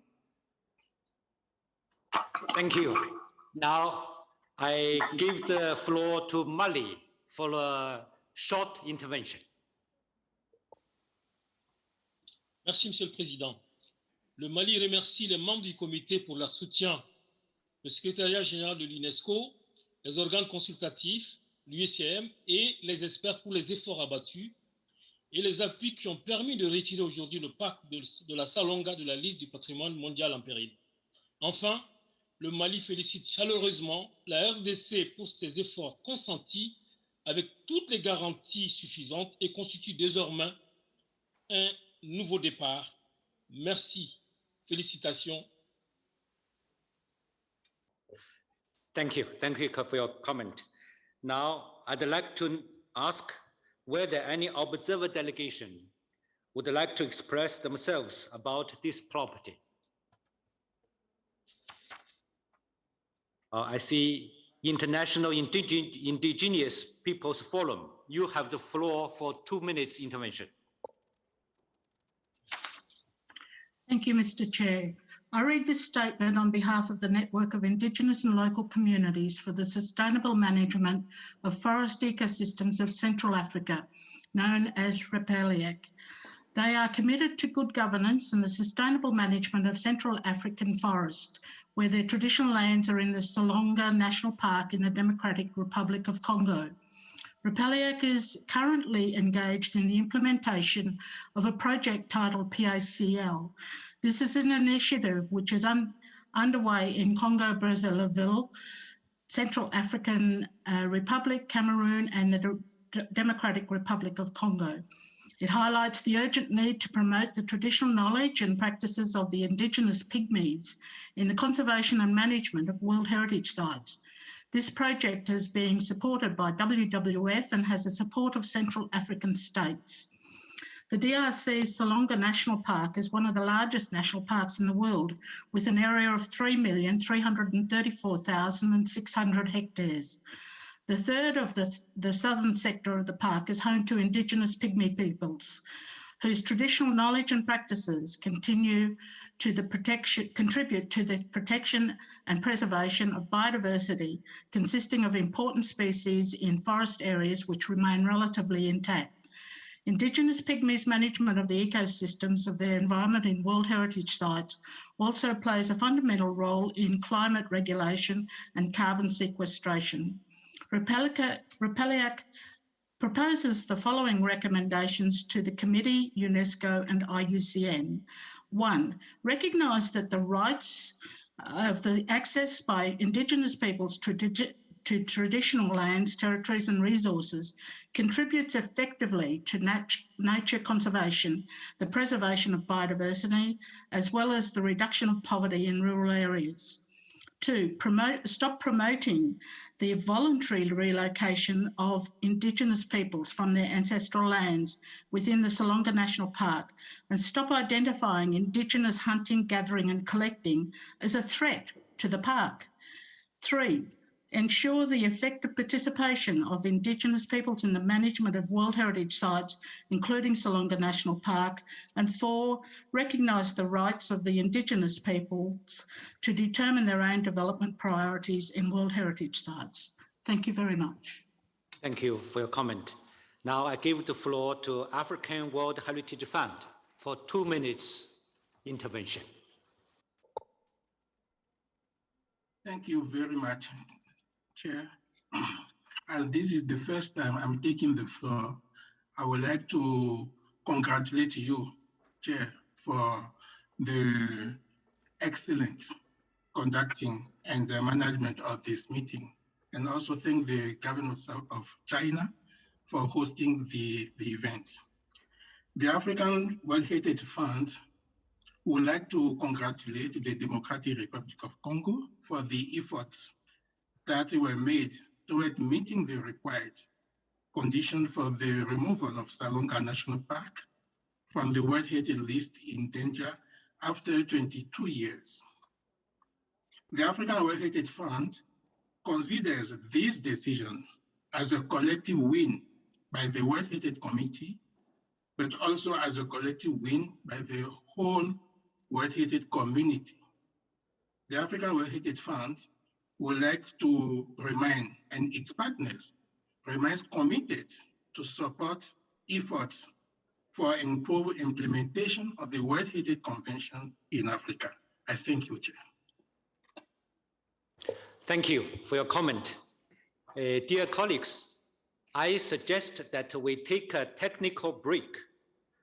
I will resume the meeting in 10 minutes at 1:17 Paris time. See you in a minute.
Dear colleagues, let's proceed then. I now invite Mr. Guy de Bonnet, Chief of the Natural Heritage Unit of the World Heritage Center and IUCN, to present the reports on the state of conservation of the natural properties located in the Africa region and opened for discussion. You have the floor. Thank you, Mr. Chair. The report opened for discussion is Selous Game Reserve in the United Republic of Tanzania. It is important to recall that the committee, since 2009, in numerous decisions, expressed its utmost concern regarding the likely irreversible damage of the Julius Nyerere hydropower development on the outstanding universal value of this property, and urged the state party to halt this development. The dam development is also in direct conflict with the committee's established position that the construction of dams with large reservoirs within the boundaries of properties is incompatible with their World Heritage status. Following the announcement by the state party that it would go ahead with the dam development, the committee at its session in 2018 added the dam development to the justification for the danger list and reiterated its request to the state party to invite a reactive monitoring mission to the property.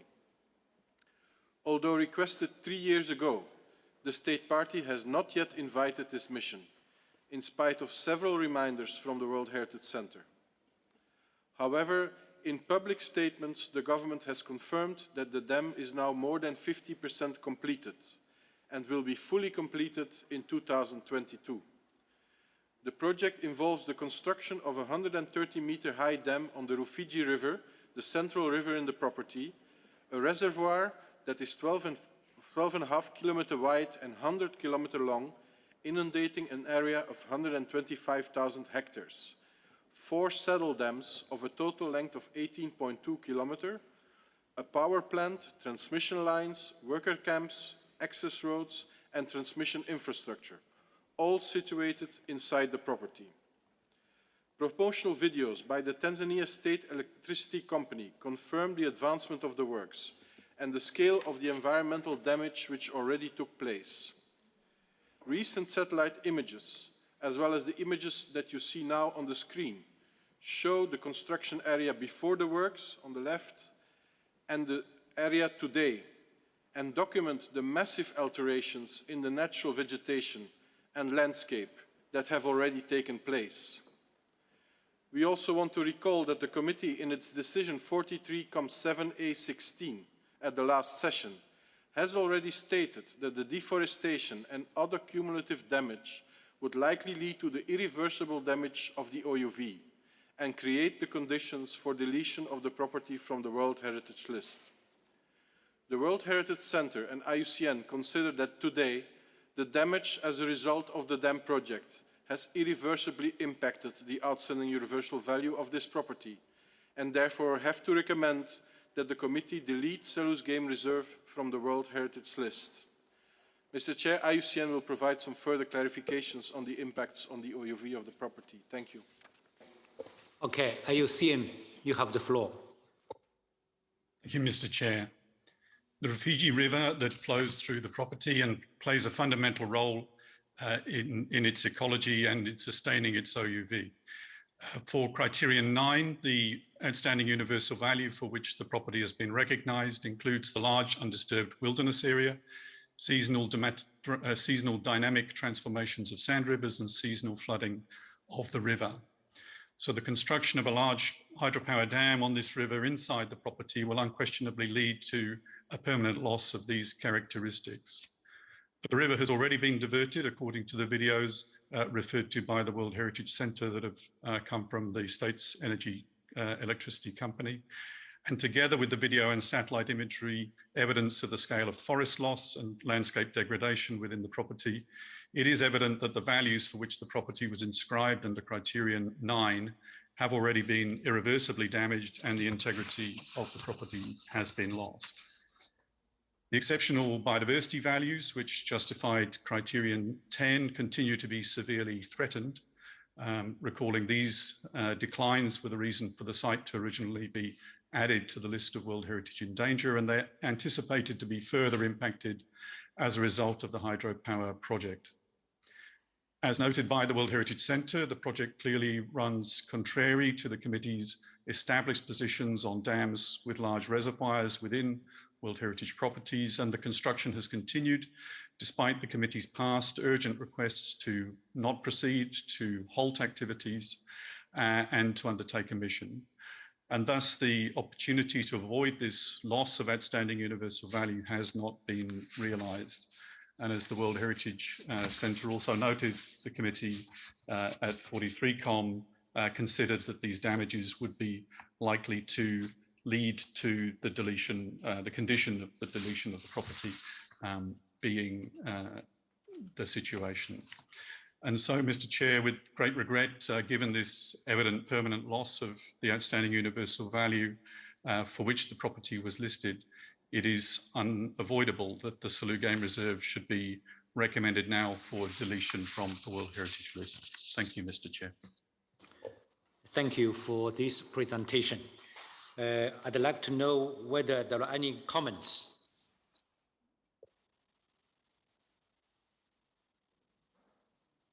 Norway, please. Thank you, Mr. Chair, for giving Norway the floor. This decision is about the construction of a dam within the boundaries of one of our 252 most precious natural properties. It's about how the committee deals with well-documented hydroelectric projects that impacts the integrity and the attributes in a natural heritage property. It is a test of the credibility of the committee. Almost 40 years ago, IUCN evaluated this property and the committee inscribed it on the World Heritage List. Since then, we have gained a lot of experience and knowledge about the consequences of dams and ecosystems and of dams on ecosystems and species. This has led to the committee decision from 2016 stating that construction of dams with large reservoirs within the boundaries of World Heritage properties is incompatible with World Heritage status. After studying the documentation, Norway has concluded to avoid undermining the principles making this convention the most prestigious guardian of heritage, there is no other option than deleting Selous Game Reserve from the World Heritage List. A dam of this size cannot be present within a World Heritage property. One cannot mitigate the consequences that this project has on the outstanding universal values of Selous. Nor is it a case for boundary modification. Boundary modifications should enhance the protection of outstanding universal value, not the opposite. Sadly, this is a case where the conditions of paragraph 192 are met. Norway supports the draft decision. Thank you, Chair. Thank you for your comment. Nigeria, please, you have the floor. Thank you, Mr. Chair. I listened to the submission made by all those who have spoken before me, and I want to table an amendment in view of the issues raised in the draft decision.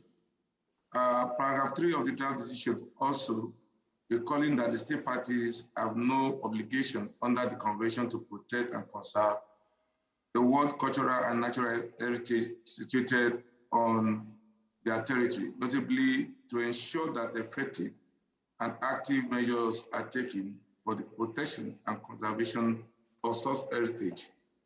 Paragraph 5 of the draft decision recalling furthermore that the property was inscribed on the list of World Heritage in danger due to the dramatic decline in elephant population due to poaching and the tendering of large-scale logging right within the property for Julius Nyerere Hydropower project, formerly the Refugee Hydropower project.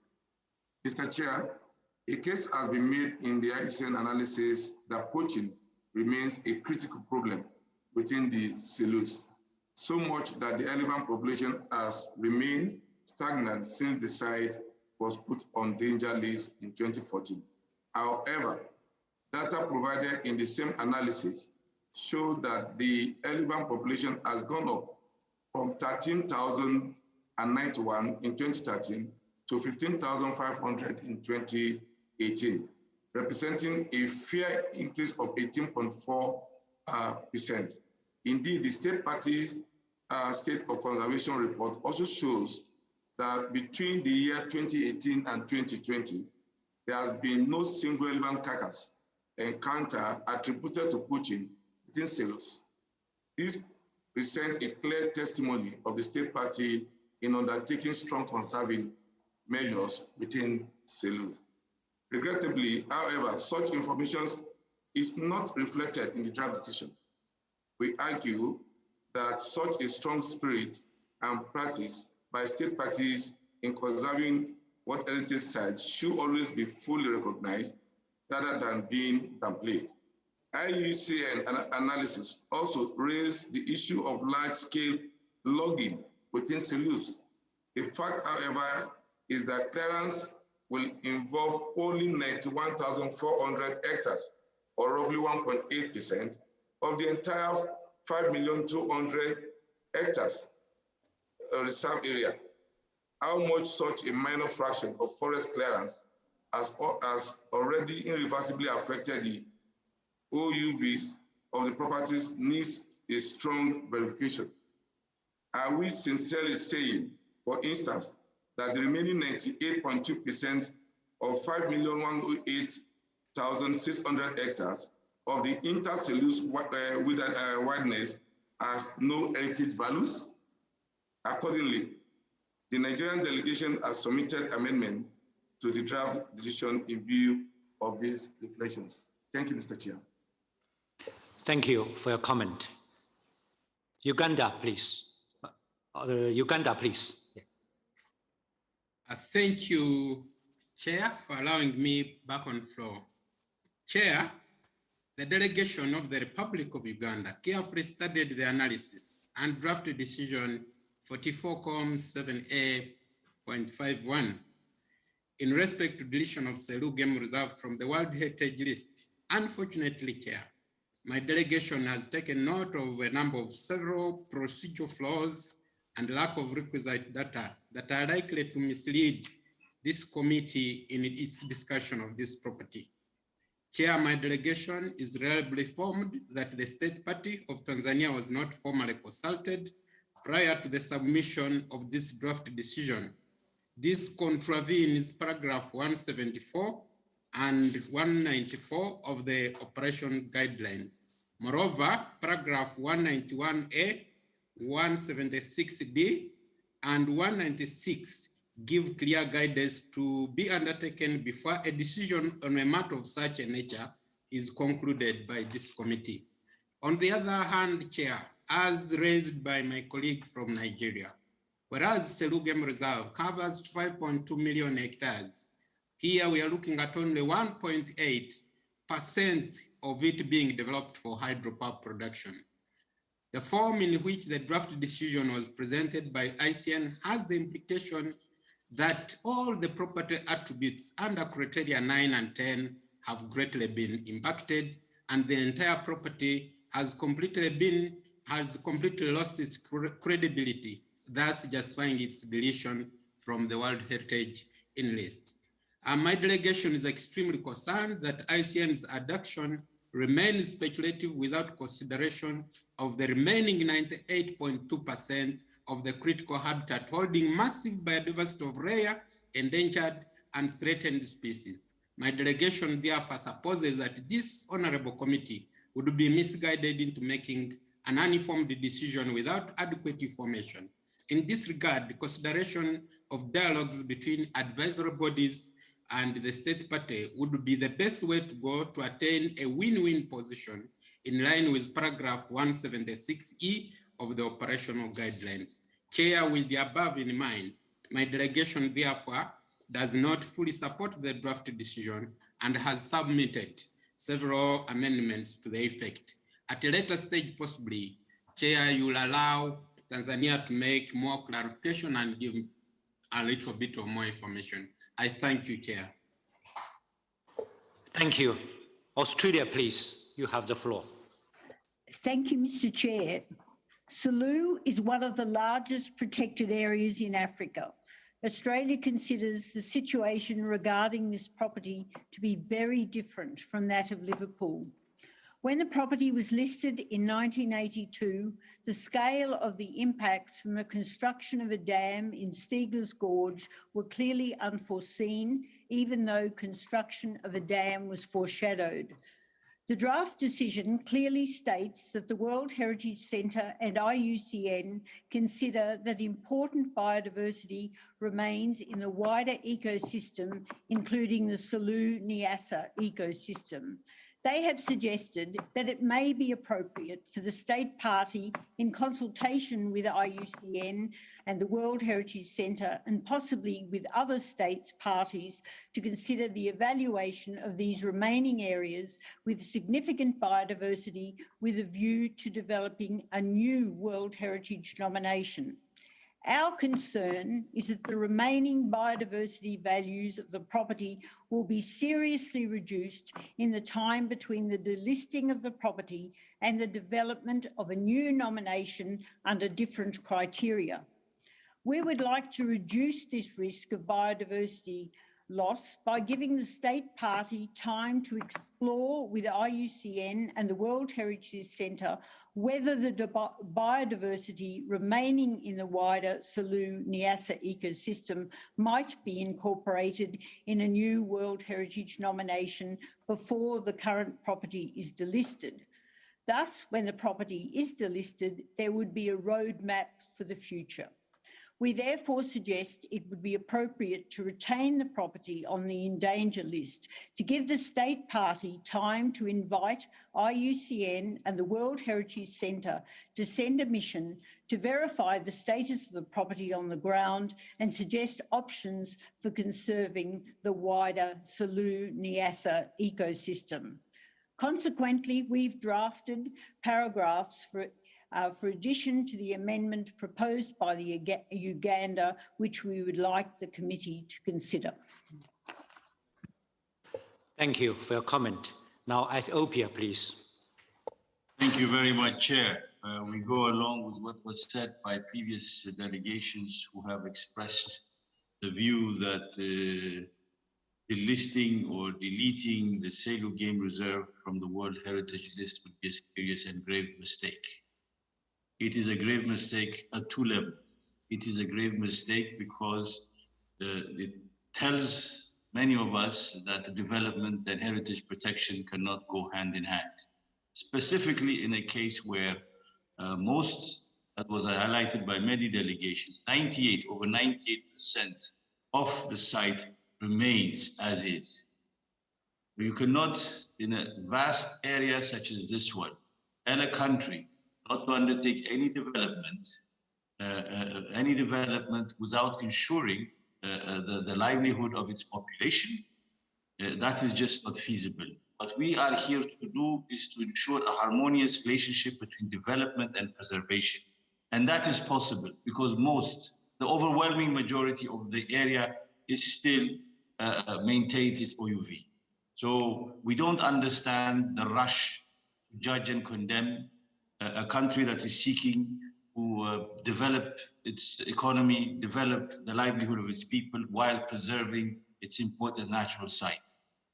We are of the view that the procedure, as was highlighted by my colleagues from Uganda and Nigeria, was deeply flawed, that what is needed at this time is dialogue between experts and the member state party with a view to find a solution, because the OUV of this magnificent heritage site is still there, and that we can ensure that development and heritage protection can go hand in hand. So with that in mind, we support the proposal or the amendments put forward by Uganda and Nigeria. I thank you. Thank you for your comment. Now, China, you have the floor.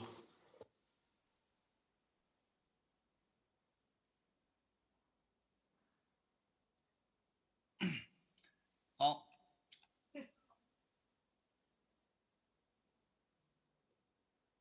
中方呢，谢谢大会主席中方呢对过去2年来缔约国呢根据委员会要求开展的工作，包括起草和修订战略性环境评价报告呢表示赞赏，特别感谢缔约国针对偷猎开展的一系列重要的应对性的工作。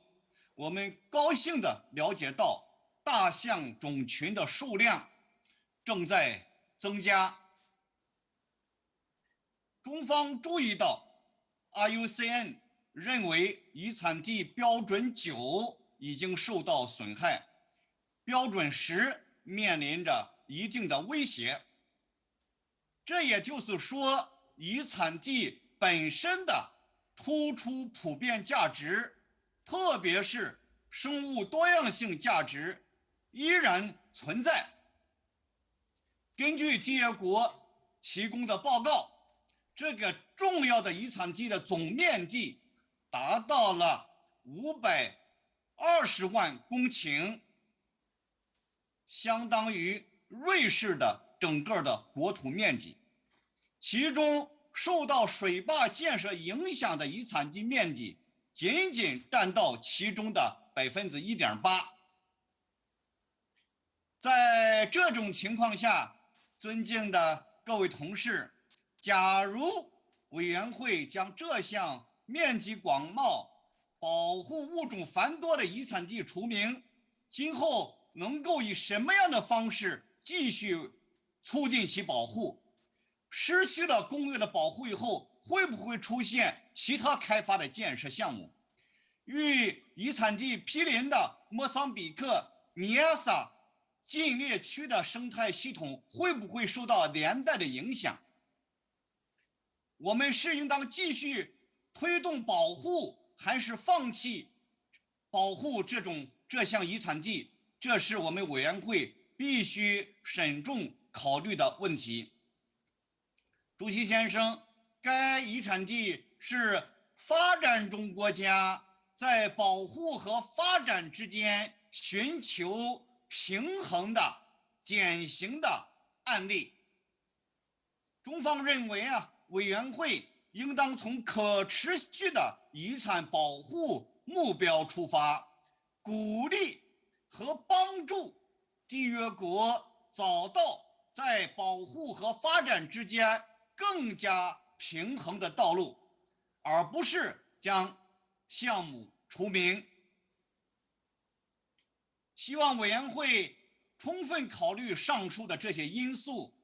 中方呢建议给缔约国更长的时间完成战略环境评价报告和反应性的监测，然后呢再做出更加成熟、更加合理的决定。谢谢。Thank you for your comment. May I ask Australia to send the proposal text to the rapporteur as soon as possible? Next, Oman, please. You have the floor. Thank you, Mr. Chair. As other member of this committee, Oman notes and acknowledges the serious commitment of the state party to protect and conserve the AOV of the property that is now listed in the list of World Heritage Properties in Danger.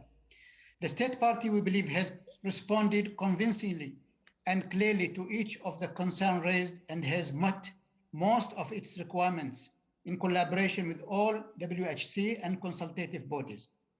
Oman notes the steps taken by the state party in terms of reducing the land size with hunting blocks, the avoidance of any logging, and has undertaken site clearing for the dam area and reservoir, the update of species list of flora and fauna, as well as the maintain of the size of the reservoir with strong conservation protocols. As a result of these steps, it has been noted that for the past 3 years, 2018-2020, no single elephant crust has been encountered within the reservoir. The state party has expressed its commitment to fulfill the obligation and continue its effort and fruitful dialogue with WHC and consultative bodies. Therefore, Oman therefore sees the deletion of the property of the Selous Game Reservoir from the World Heritage List is deferred and supports its return in the list of the World Heritage Property in danger. This gives the state party the opportunity to continue its efforts to protect the OUV of the property. Oman encourages the state party to take into consideration all concerns raised by the World Heritage Center and consultative party. Thank you. Thank you for your comment. Now, Saudi Arabia, you have the floor. Thank you, Mr. Chair. We are gathered here today to make sure that we conserve, we promote, and we protect outstanding universal value. And there's no better example than Selous Game Reserve. The vast, magnificent area that this area covers, and the huge commitment that the Republic of Tanzania has shown with regard to preserving the outstanding universal value and the amazing biodiversity this game reserve has.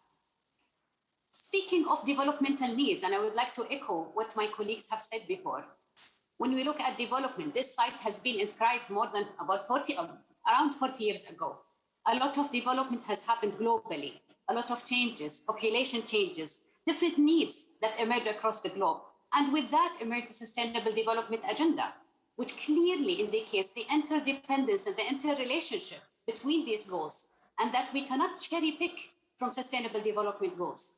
Therefore, development has its own needs, yet it only covers less than 2% of the Selous Game Reserve.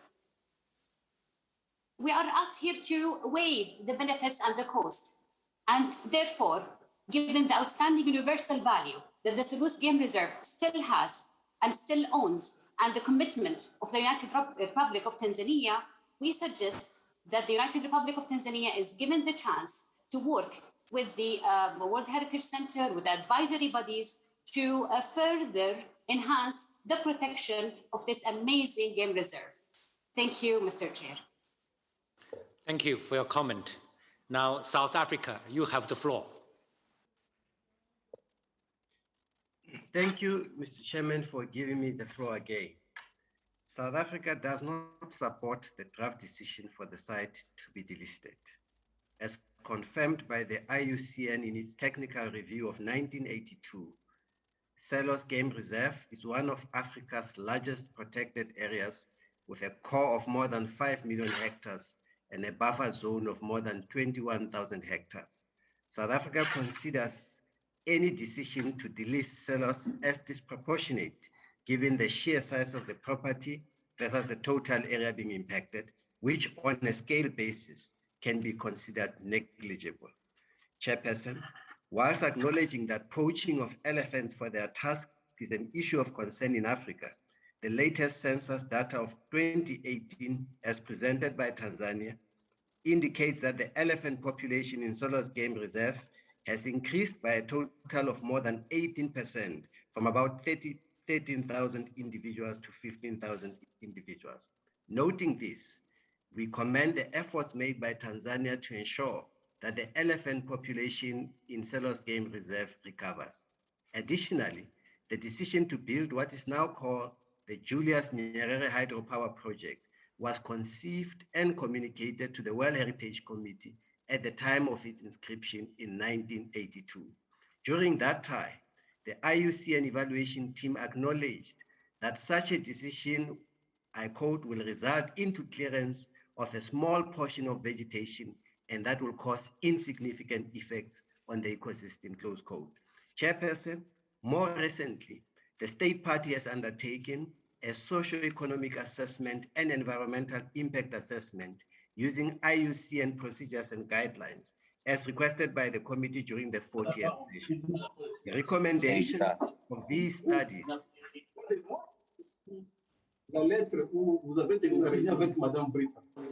Congo, please close your microphone.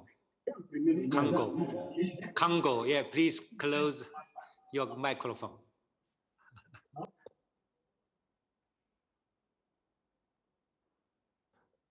Yeah, Congo, please close your microphone. The South Africa, please go ahead.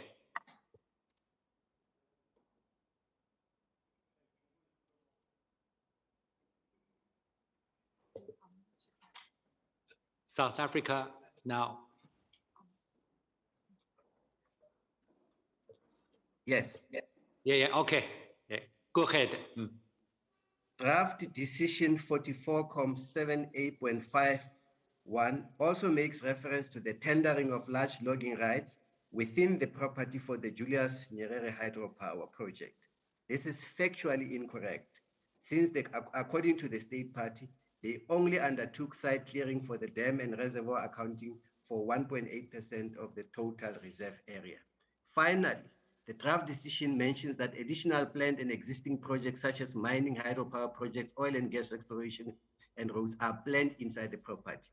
It was once again important to note that the state party has indicated that prospecting licenses do not exist within the property, and the formally granted prospecting license within the property expired in 2017 and will not be renewed in accordance with Tanzania's legislation.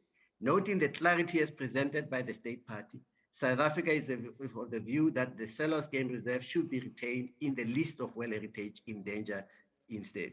South Africa further encourages a dialogue and collaboration between the state party, IUCN, and the World Heritage Center in order to save this valuable and important property.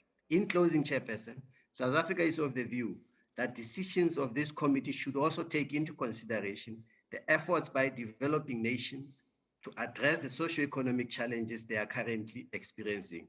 And deleting this site from the World Heritage list will further decrease the number of African properties on the list, a point that we have consistently made and a concern we have expressed to this committee. Thank you very much.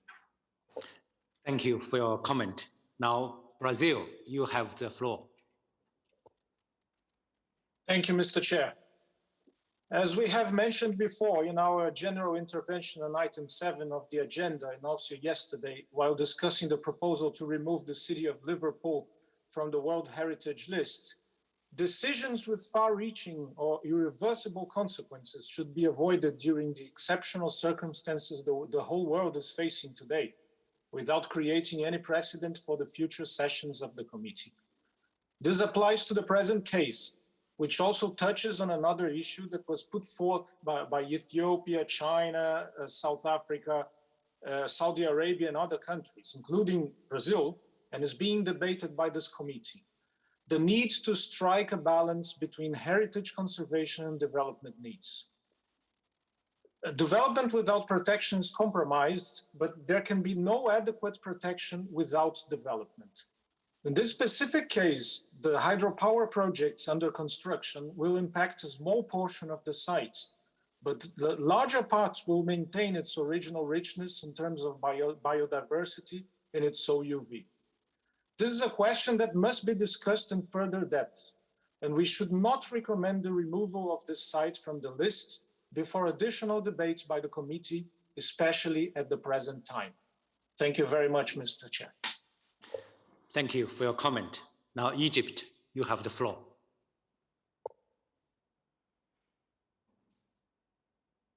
Thank you very much, Mr. Chairman. We support the amendments presented by Uganda on this draft decision. I would like to stress that we are opposed to the delisting of the site from the World Heritage List. As provided by the State Party SOC latest report, there is currently no single prospecting or mining license which has been granted within the reserve area. In addition, the rest of the proposed developments are all planned outside the boundaries of the site's property and currently non-operational.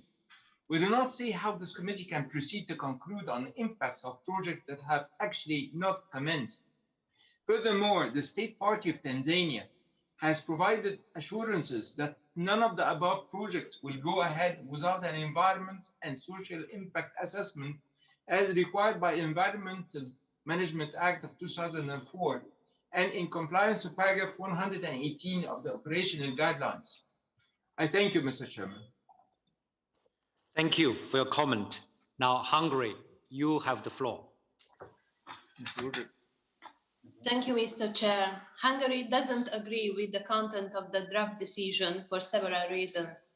The analysis doesn't provide us complete and unbiased information on the site and the dam construction, For instance, that the idea of the dam is older than the convention, almost twice over, or that it is a must to solve Tanzania energy crisis.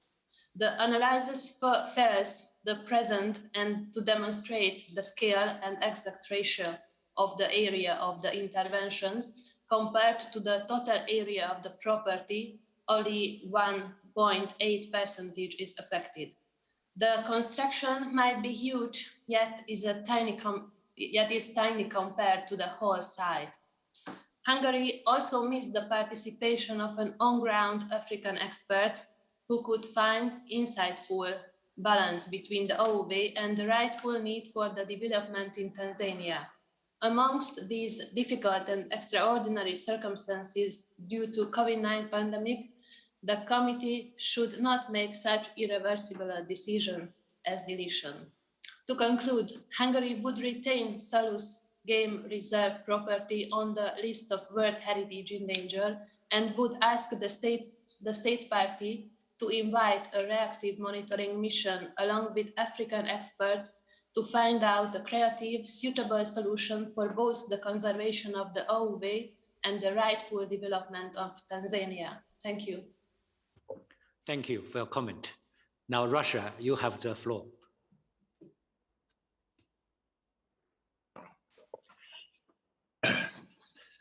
Thank you, Mr. Chair. Our delegation is fully aware of the seriousness of challenges facing this outstanding property as it was described by the advisory body. However, we share the view of many delegations that it is early to adopt irreversible decisions. Existential contradiction between the interests of conservation and those of development appear all over the world, specifically in Africa. The adequate solutions are not easy to find, but should be by all means encouraged. Therefore, in our view, more consultations with the state party are needed. We would like to stress the importance of dispatching an expert mission by IUCN in collaboration with the World Heritage Center to the site. We believe that these steps are critical for a subsequent fair decision by the committee. That's why we would like to support the proposals made by Australia to give the time for the state party to elaborate appropriate measures in consultations with the advisory body and World Heritage Center. Thank you, Mr. Chair. Thank you for your comment. Now, Bosnia-Herzegovina, you have the floor.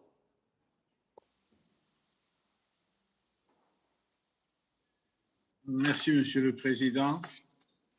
Nous sommes de l'avis qu'il ne faut pas biffer ce site de la liste. La question qui se pose toujours quand il y a une situation pareille, que faire après le retrait d'un site de la liste? Ça peut uniquement empirer la situation sur le terrain. En même temps, nous félicitons les efforts de la Tanzanie en fonction de la protection du site et ça, qui est dans sa responsabilité. La troisième chose, c'est quand il s'agit du braconnage, mais ainsi aussi de ce qu'on appelle commerce illicite des animaux, ça reste un problème, pas seulement pour la Tanzanie, mais ça reste des problèmes qui est global et qui mérite notre attention.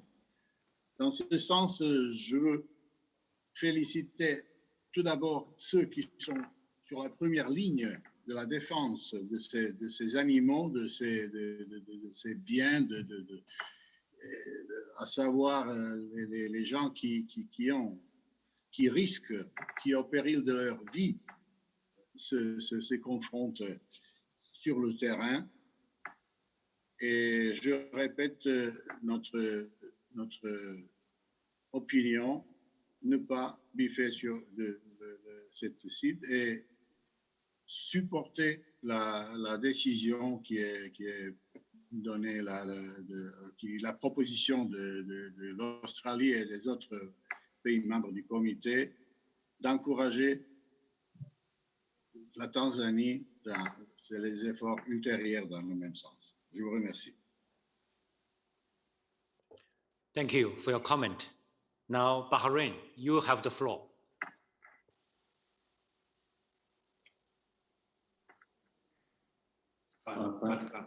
Thank you, Mr. Chair. Given the committee's interest in retaining this important African natural reserve on the World Heritage List, does IUCN envision any possible solutions to further enhance attributes contributing to criteria 10, as the assessment highlighted that these attributes could still be saved? We reiterate the request to the state party to invite a reactive monitoring mission requested by the committee in decision 42-7856 to agree upon the appropriate corrective measures that are feasible in preserving what remains of the original OUV. We further call upon the state party to ensure the recommendations of IUCN are taken into consideration and further encourage the dialogue between the two. Mr. Chair, could the floor be given to IUCN for further clarification? Thank you. Thank you for your comment. Now I ask IUCN to have the floor.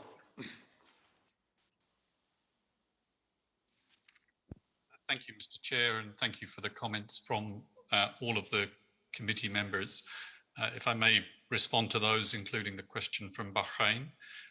First of all, I think it's important to be clear on the point on the suggestion that this is only a small percentage of the property.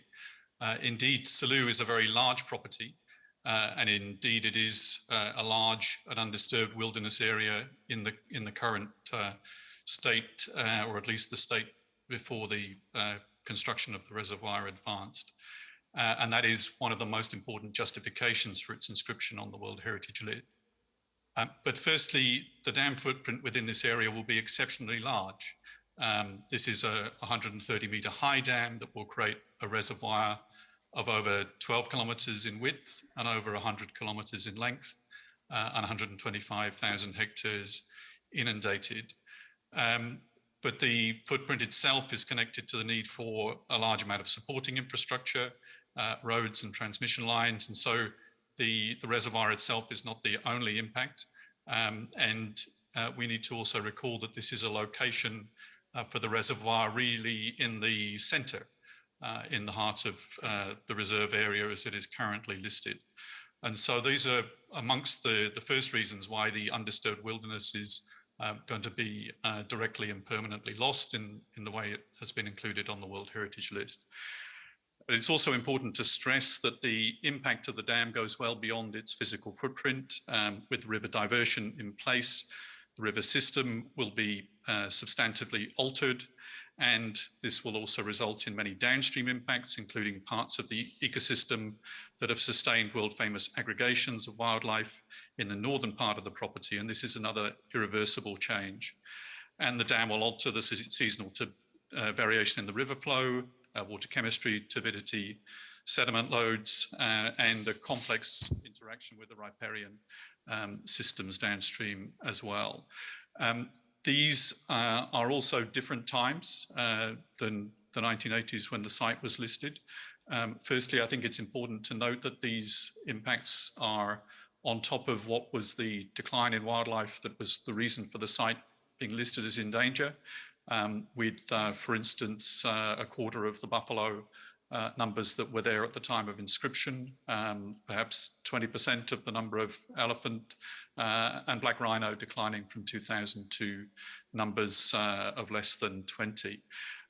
We've also seen cumulative pressures on the site from a number of other developments, and we, I think, need to recall really we have to deal with the situation as it presents us now, and also to recall that this is not the first time the committee has considered all of these matters, that we've had more than a decade of concerns being raised, and the committee has reviewed on many past occasions the situation that we find ourselves in now, and has given a series of clear requests which are unfortunately not those that we've seen implemented.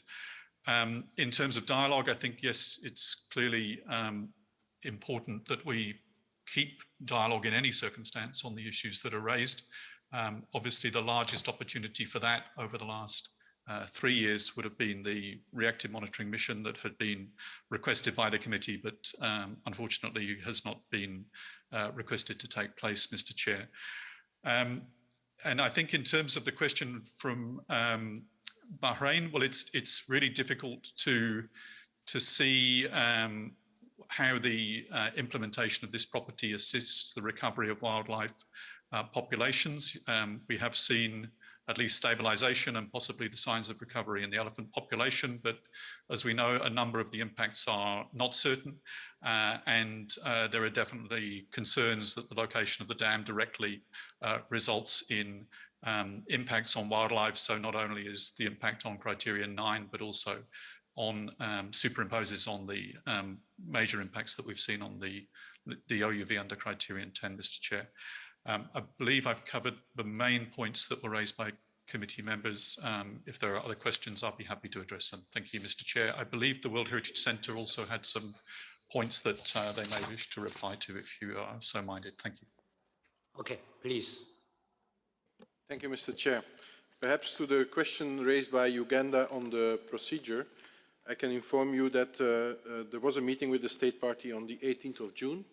The director met with the permanent delegate of Tanzania at UNESCO to inform him about the proposed draft decision ahead of it being published. And I think if needed, perhaps the director could provide more information on this. I think it's important to note, as IUCN has said, that there was a great opportunity for dialogue to have the monitoring mission. This monitoring mission was requested by the World Heritage Committee since 2018, and there have been in many letters, the World Heritage Center reiterated and requested Tanzania to organize this monitoring mission, and Tanzania did not want to invite the monitoring mission to date. So that is, in 2018, when the monitoring mission was requested, this was a proposal. Today, it is a project that is, as you can see on the screen, that is almost being completed. I think this is important to note. I also wanted to mention the question of the strategic environmental assessment and the environmental impact assessment. Indeed, Tanzania did prepare these documents. They were prepared, however, after the works had already started and the project was already decided. And IUCN had an independent review of these documents, and this review concluded that they did not conform to international standards for such impact assessments, and also did not conform to the IUCN guidelines on impact assessments for World Heritage Sites. I think it's important to see that these environmental impact assessment, and especially strategic environmental assessments, are really instruments to inform decision making. The problem here is that the decision was made when these documents were prepared. So the State Party has indeed informed us that they want to revise the impact assessment to address the comments that the questions on the fact that it is not in line with standards and IUCN guidelines. However, one can question if that is still a useful thing to do, given the fact that not only the decision has been made, but that the construction is almost completed. I wanted to just also perhaps add to the point of the, some delegates mentioned the issue with the elephant population, the biodiversity. I want to recall that at the time of inscription, the elephant population in this site was estimated at 100,000 animals, and that when the site was inscribed on the World Heritage in Danger, this number had dropped below 15,000. In 2018, a survey was done to look at if the population was recovering. This survey was not submitted to the World Heritage Center, but is publicly available, so we did look at it with IUCN. And it is indeed, the estimation now is around 15,000. However, if you look at the statistical analysis, the increase that is in the numbers is actually less than the error margin of the survey methodology. That means that in reality, we can also only conclude that the numbers have not, have remained stable. The 13,000 and 15,000 are the same if you look at the statistical error and error margin. So, and normally an elephant population, when there is no more poaching, the population does recover, does start recovering quite quickly. So this is an indication that poaching might still be an issue. Although we note, of course, the statement by Tanzania that there has been no elephant carcasses found in the last 2 years. But of course, this is also a complicated property to find these elephant carcasses. We also want to mention here the situation of the black rhino. It's another flagship species of this site. And to date, it's not even sure if there is no data, if there is no published data if black rhino is remaining in the property. There has been efforts to locate remaining populations of black rhino, and unfortunately, most of these populations seem to be in the area that will be, where there has been potential evidence that there might be some rhino left. They seem to be in the area that will be inundated by the dam project.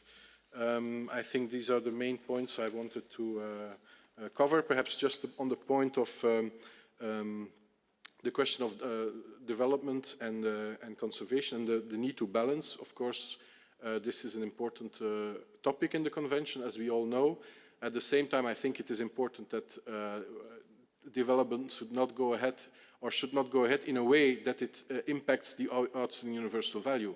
If not, we cannot have a balance if the outstanding universal value is lost. And we believe that this project will irreversibly affect the outstanding universal value of the property. I think in this respect, again, it would have been important to do this strategic environmental assessment ahead of a decision and to really look at options of having the needed development in a way that would preserve the OUV, which is unfortunately in our and IUCN's assessment not the case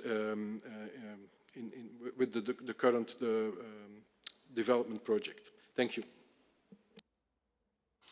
Thank you. Ethiopia, please, you have the floor. Thank you very much, Chair. We are really saddened hearing what we just heard regarding this very fundamental issue. I think hearing what we heard, it's not the sites that are in danger, but the whole committee itself and the whole World Heritage System that is in danger. Because choosing between preservation heritage and feeding our population, we will always choose to feed our population. And unless this extremist view of you do this or else we will punish you changes, then we are heading towards disaster. And I say this by weighing my words, because the way we've been doing things thus far can no longer be accepted by many of us in Africa. You cannot ask us to remain poor, underdeveloped, and take punitive measures when development projects are implemented. That is just not any more acceptable. So the smart thing and the intelligent thing to do would be to try to find a balance. And here the balance is heavily unfair or skewed in a property that still maintains. I haven't heard anything that says that OUV is compromised. It may, road construction might come, electricity might come, therefore. So we are really baffled as to why we are going about it this way, but that's a choice, I think, a reflection of how things have been done over the last 50 years, and it's up to us to change it as members from developing countries. At any rate, I want to ask you, Chair, with your indulgence, if the floor can be given to the accused, if you may, the government and the people of Tanzania, because we haven't heard from them. Thank you. Okay, thank you for your comment. Now, Uganda, please, you have the floor. Thank you, Chair, for allowing me back. And basically, I want to respond to the comments given by IUCN and the World Heritage Center. Chair, even when we are considering a situation like this, a matter of this, we need to look at other areas. We cannot look at it in isolation without looking at other policies, policies of sustainable utilization, the policy of sustainable development, and we are also looking at climate change. We are actually grappling with climate change. The moment we delist such a big area, an area almost as big as my country, I think we will be making a big mistake.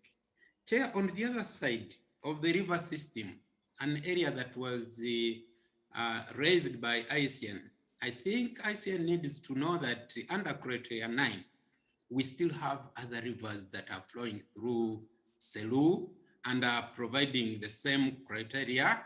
And we have the ecological systems being delivered. We cannot afford to say because one river is affected, then all the rivers are affected. No, I think that would be wrong. On the other hand, Chair, if we sincerely only utilize the operational guidelines in one area and do not look at other areas, then we get into a problem. Supposing if we look at other sectors, sections of the operational guidelines, for example, can't we evoke the element of operational guideline paragraph 191A and look at, is there any other intervention other than delisting? Shouldn't we be very sensitive to such a big area being delisted? And I listened to my brother Guy, World Heritage Center. He's very skeptical about the numbers. And these are the things we're saying. Can't you then dialogue with the state party and know whether we can actually establish whether we still have biodiversity in the area, other than making a decision without data? I think that would be misinforming this committee. Chair, I still feel that we go ahead with the amended draft decision. I submit, Chair. Thank you. Thank you for your comment. Now, Madi, please, you have the floor.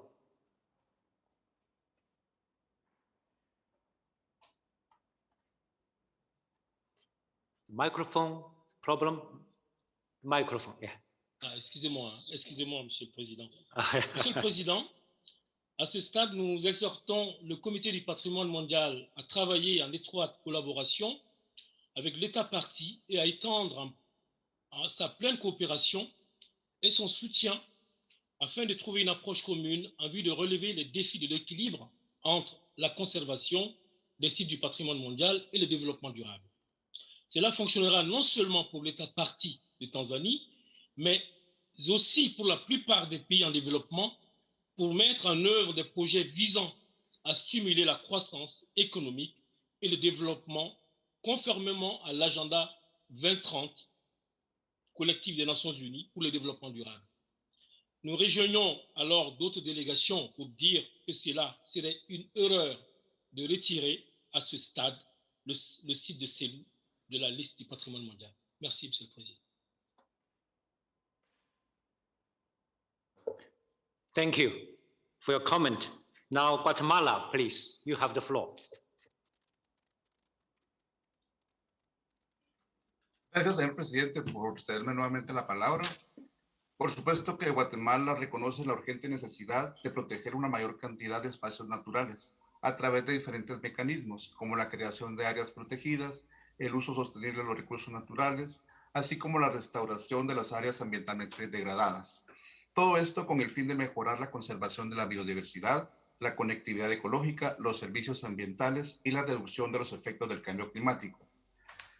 En este orden de ideas, mi país desea resaltar que los sitios que son privilegiados con estar en la lista selecta de la convención y que son protegidos a través de esta convención, además de contar con elementos biológicos sobresalientes, también deben cumplir con todos los compromisos adquiridos, entre ellos la conservación de la integridad, es decir, el mantenimiento de ambientes no alterados. Guatemala lamenta profundamente la presente situación, pero ratifica su confianza en las evaluaciones realizadas y apoya la recomendación del cuerpo consultivo, al menos que se dé algo intermedio, como por ejemplo eliminar al sitio y que luego se replantee su ingreso nuevamente, pero en principio apoyamos la recomendación de UICN. Gracias. Thank you for your comment. Before I give the floor to China, I want to say to Uganda and Nigeria, to Nigeria and Ethiopia, to formulate a clear question, because you ask for the floor given to Tanzania. So please formulate a clear question. Now, China, you have the floor. Thank you very much, Mr. Chair. My delegation follows very carefully the debates in the committee. I would like to raise a question to IUCN. As we know, we are in the process to implement, to achieve all the 17 SDG goals. We are in the decade to achieve the SDG goals. I would like to provide to the committee a statistic, a set of statistic. In 2018, in African countries, per capita energy consumption is only 20% of the world average. Over 600 million people, which is about 50% of the people in Africa, do not get access to electricity. For countries to reach the SDG goals, for countries to improve the living standard of their people, for countries to seek sustainable development, we really need to strike a balance between sustainable development and World Heritage conservation. I would like to know from IUCN experts, are there any better ways to provide electricity supplies in Africa than water electricity generators? Are there any better ways to strike a balance between development and conservation? I would really like to seek your advice. We have to strike a balance in the overall picture. Otherwise, we cannot really fulfill our responsibility to protect the integrity of the World Heritage Convention. I thank you very much. Thank you for your comment. Ethiopia, Nigeria, have you formulated the question? Yes, Chair, maybe, or Uganda can speak, maybe. Oh, you can, okay. Yeah, Uganda, please. Yeah. Chair, thank you very much. I think I needed to pick you very well on the question, whether we are going to say we go with the draft decision or we vote against the draft decision and go with the amendments. Is that what you meant? And the Chair, is it possible that we could also allow Tanzania to come on floor and explain if there are any gray areas that are not yet clear on the floor? Chair, this is not the question for the state party to answer. It's only for the state party for clarification, to clarify something. We can give the floor to the state party. Ethiopia, maybe you.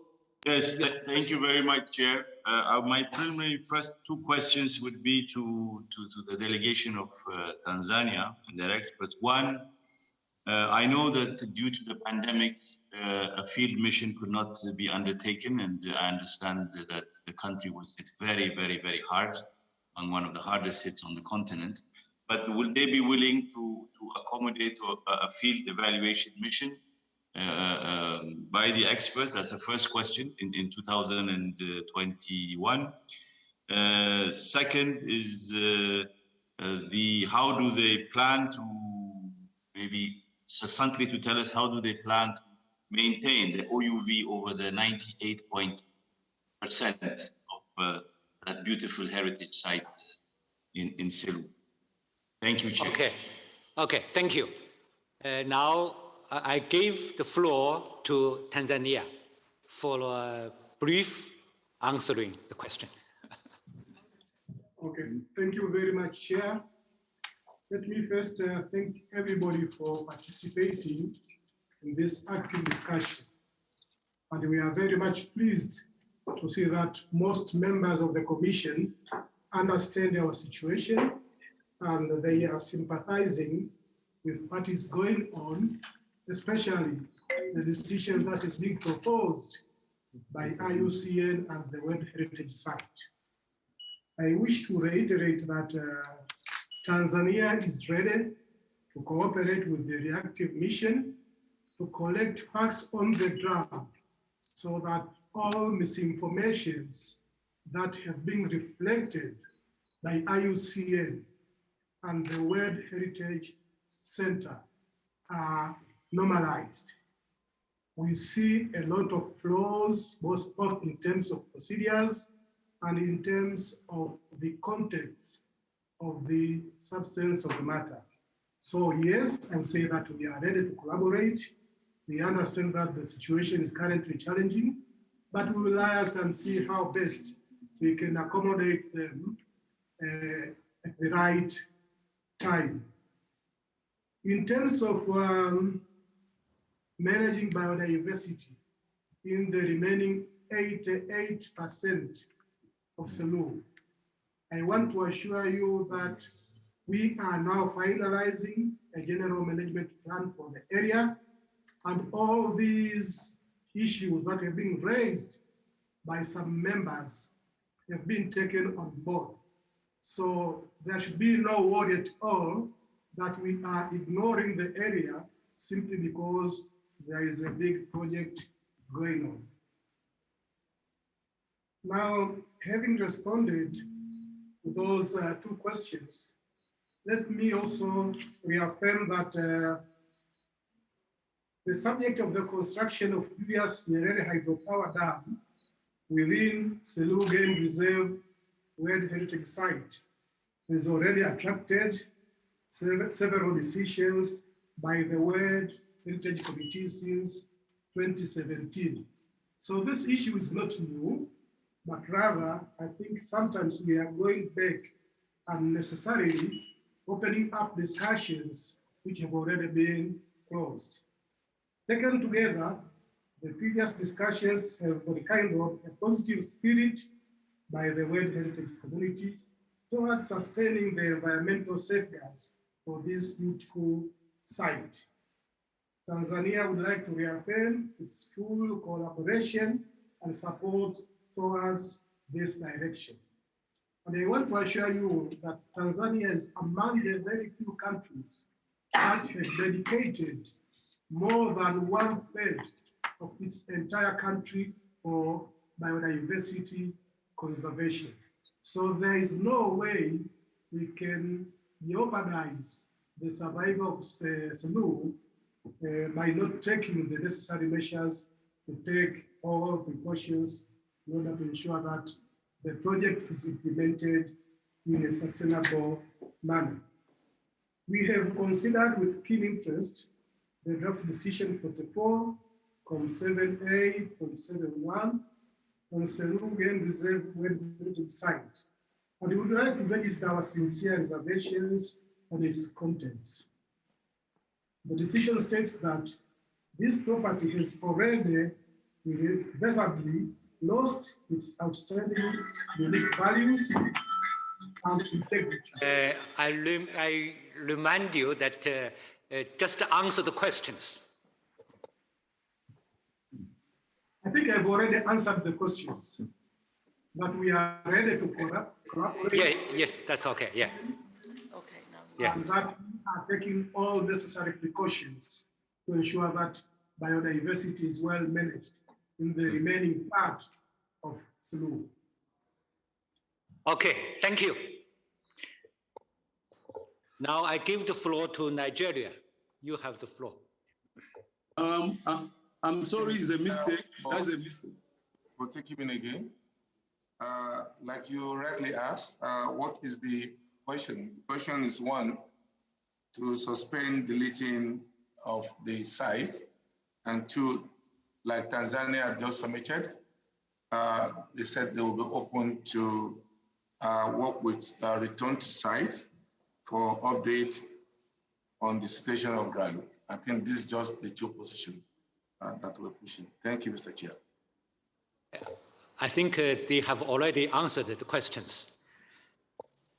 So now I give the floor to Norway. Thank you, Chair. Changes proposed by Uganda to the draft decision amendment we have been able to read. And now during the discussion, I have seen several other amendments coming up on my computer. We need time to take into account all these amendments and questions. Is it, so Norway would like to ask the chair to form a drafting group, and we would also ask the IUCN to participate in the proposed drafting group. Could that be possible? Thank you, Chair. Nigeria, now you have the floor.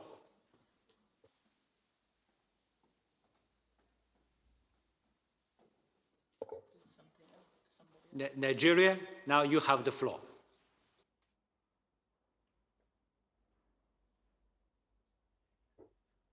That raised hand, that hand is a mistake. It's a mistake. I'm trying to bring the hand down. Thank you.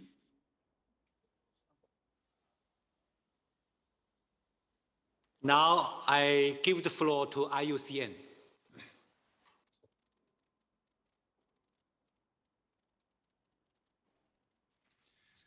Thank you, Chair. I'd just like to respond to the question, I think, to IUCN from China, and thank the delegate of China for that question. I think it's just important to emphasize that IUCN is an organization that works all the time on questions of sustainable development. Our role that you see here focused on World Heritage is focused on a clear role to give advice to the World Heritage Committee on impacts of development on World Heritage sites in this case. But we're engaged in vast amounts of our work and our field projects and our work through our offices across the world in programs that are exactly about dealing with questions of sustainable development. The question that I think China asked is answered by, in fact, the point that was referred to by the World Heritage Center on the strategic environmental assessment. And the hope through that process was precisely to address the question of looking at alternatives within the wider landscapes that could provide an answer to the energy development needs, but without creating the levels of impact on the Salonga Game Reserve that we believe this program and this project is creating. And the evaluation of the SEA concluded that there were many unanswered questions in the work that had been done. But as the colleague from the World Heritage Center noted, the SEA itself needed to be done before decisions were taken to move ahead with the project for that problem-solving approach to provide an answer. So in this instance, Mr. Chair, we're focused particularly on the question of this project and its impact on outstanding universal value and whether there is a compatibility or an incompatibility. And our conclusion is that there is an incompatibility with the project and the outstanding universal value of the Salonga Game Reserve, and that is the basis of the position in our advice to the World Heritage Committee. I just maybe conclude with the very specific point that we're not giving this advice based on the last 2 years, but on the basis of the committee's own decisions and the committee's own requests over more than a decade of considering these issues. Thank you, Mr. Chair. Thank you for your comment. I see no more comments. So I now invite you to adopt the draft decision 44-7A.51 concerning this property. But before doing so, I'd like to ask the rapporteur if she has received any amendments.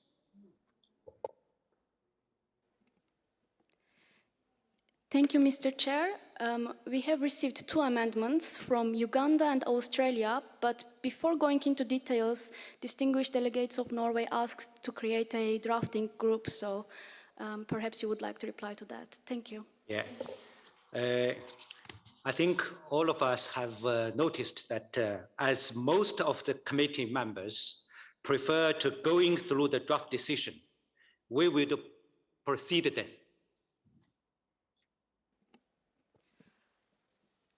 Well noted. As mentioned, we officially received amendments from the distinguished delegation of Uganda and Australia to the decision 44-7A.51 concerning Selous Game Reserve, United Republic of Tanzania. The proposed changes are integrated into the original draft decision as shown on the screen. We have no amendments proposed in the first 3 paragraphs, so perhaps we can continue looking at the paragraph 4. Paragraph 4 reads, further recalling the committee's clear position adopted in its decision 40-7 that the construction of dams with large reservoirs within the boundaries of World Heritage properties is incompatible with their World Heritage status and urges, we remove and in here just linguistically, urges state parties to ensure that the impacts from dams that could affect properties located upstream or downstream within the same river basin are rigorously assessed in order to avoid impacts on the outstanding universal value, OUV. We continue with paragraph. Yes. First, yes, you have finished this paragraph. Correct, I finished paragraph 4. Yeah, so for the first 3 paragraphs, so dear committee members, we'll go through the text draft decision paragraph by paragraph. So for the first 3 paragraphs, no revision. Approved? Approved. For paragraph 4, any objections? Paragraph 4. Approved. Then go ahead.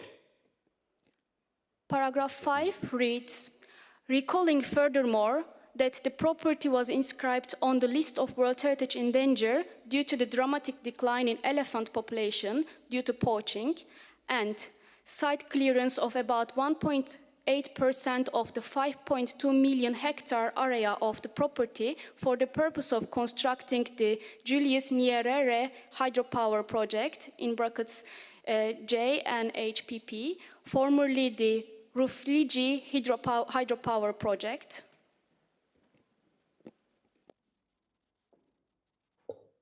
Paragraph 5, approved?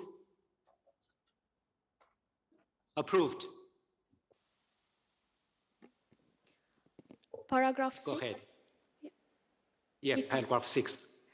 Paragraph 6 reads, recalling moreover, in the proposed amendment of Uganda, moreover was crossed over, but for the flow of the decision we need to have it here. Recalling moreover, the commitment made by the state party that led to the adoption of decision 36-7B.43 to not undertake any development activities in the property without the committee's approval, and further recalling the state party's declared intention to construct a dam in the property at the time of its inscription on the World Heritage List and assessment by IUCN technical review team that the proposed project would have no adverse impact on the property. I see IUCN, I give the floor to you. Yeah.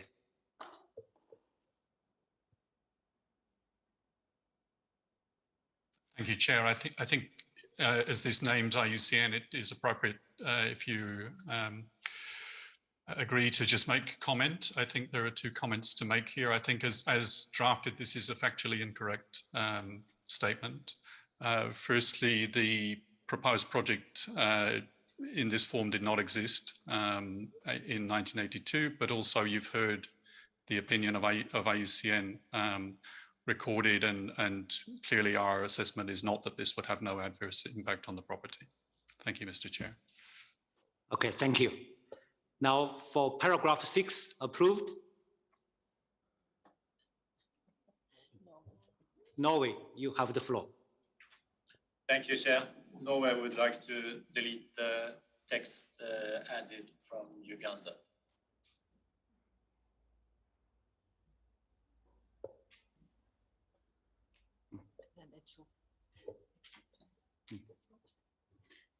Ethiopia, yes, you have the floor.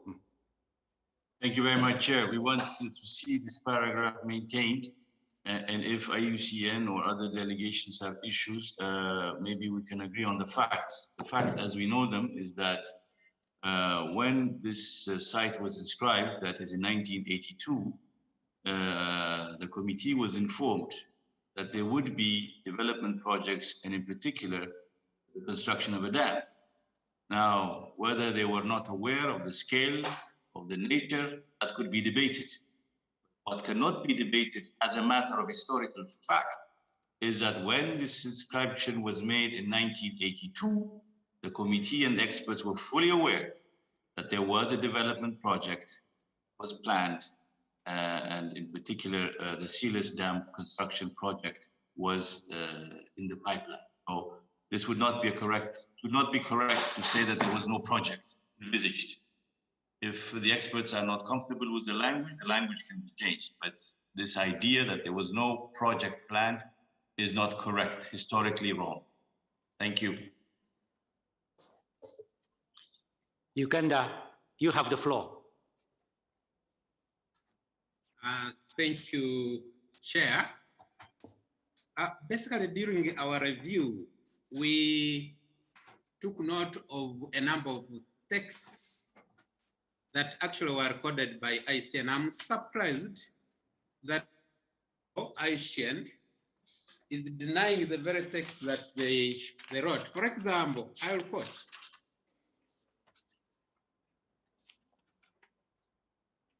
IUCN, some of the statements read in parts like, will result into clearance of a small portion of vegetation, and that will cause insignificant effects on the ecosystem.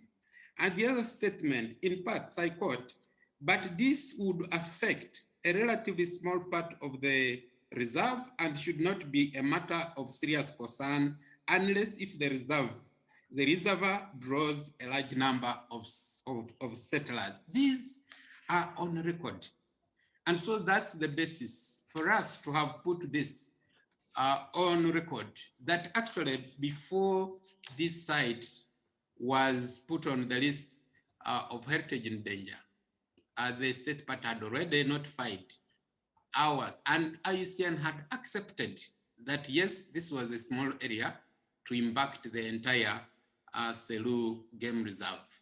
So some of these things we need to get back to the records, and we should not deny the facts which are already in black and white. I submit, Chair. Thank you. Egypt, please. Thank you very much, Mr. Chairman. I will be very brief. I fully support the remarks made by the delegation of Uganda, and we believe that this paragraph should remain as it is without any proposal to deleting it. It's very important to make sure to keep this paragraph, and as I had indicated in my previous statement, why it's important to make the reference to constructing the dam and at the time of the inscription of the World Heritage List. Thank you very much, Mr. Chairman. Thank you. South Africa, you have the floor. Thank you, Chairperson. I fully support what my brother from Ethiopia has said, as well as Egypt. IUCN is disputing those facts. Perhaps they could privilege us by telling us exactly in their understanding how was their report formulated. Are they denying completely that they never said that, or in there, according to them, they said something, and can they tell us exactly what they said in their report?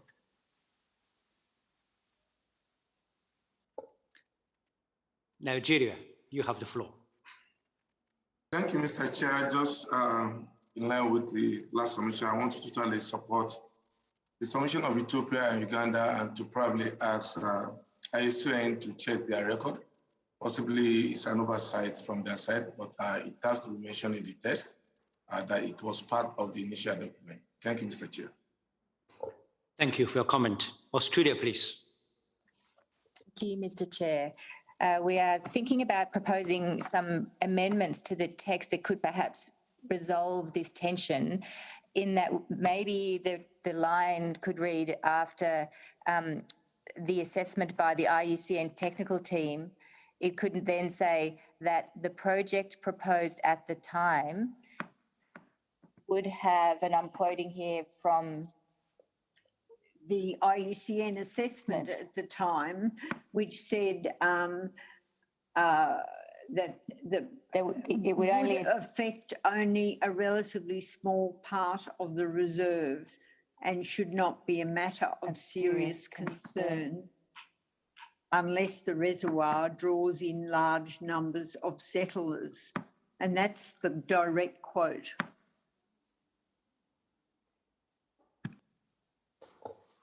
Okay. Norway, please. Thank you, Chair.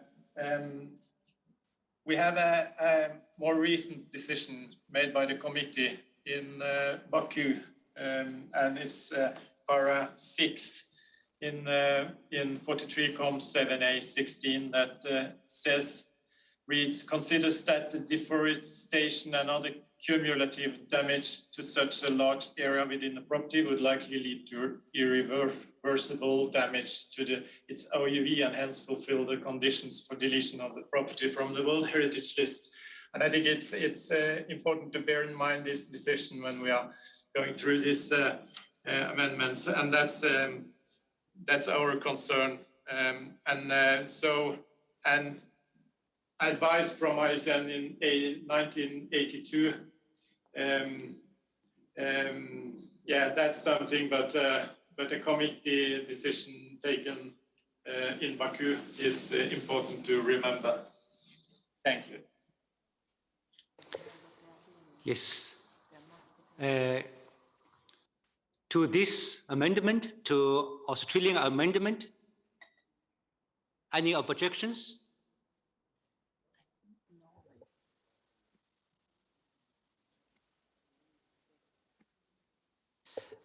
Norway, I wanted to clarify, you add one paragraph to the text? No, it was just to remind the committee. Remind, not for the text. No. Okay. So on the revised text of paragraph 6, any objections?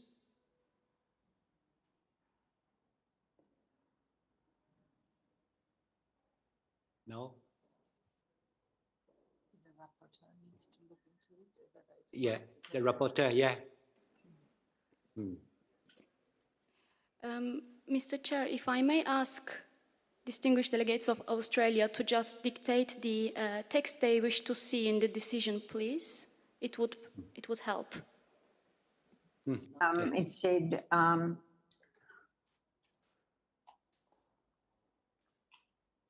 that we'd say something like that the project proposed at the time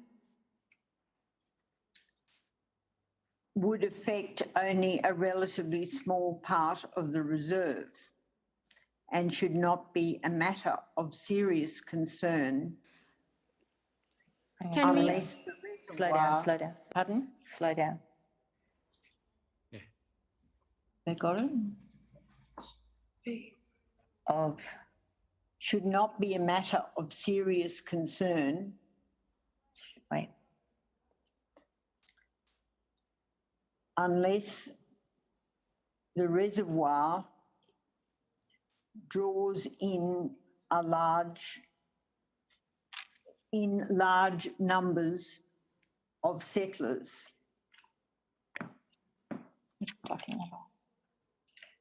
And the document is the IUCN Technical Review, 1992. Identification number and name 199 Salou Game Reserve.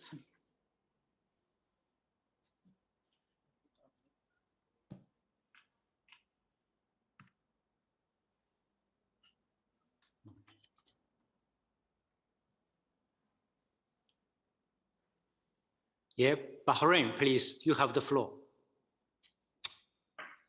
Thank you, Mr. Chair, and I've seen that IUCN have already requested it. Our question was to give them the floor to clarify this point, and perhaps they have a better institutional memory as the development since the inscription to now. Thank you, Mr. Chair. Okay, thank you.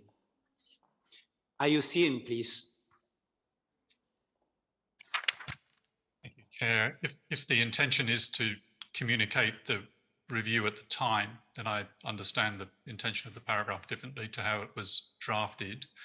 And I think to then be precise, it would be assessment by the IUCN technical review. At the time, it was not a team, it was one person who made reviews without going to the field. That the project that, because it's not the same project exactly, I guess it would work that the project proposed at that time would affect only, and it's not very, but it says only a relatively small part of the reserve.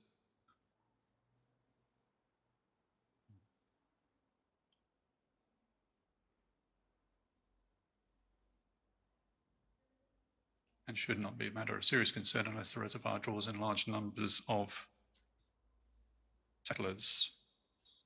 Yes, that's now a factually correct statement, Mr. Chair. As you've understood, it's not IUCN's view in 2021. Thank you. Okay, thank you. Now it's okay.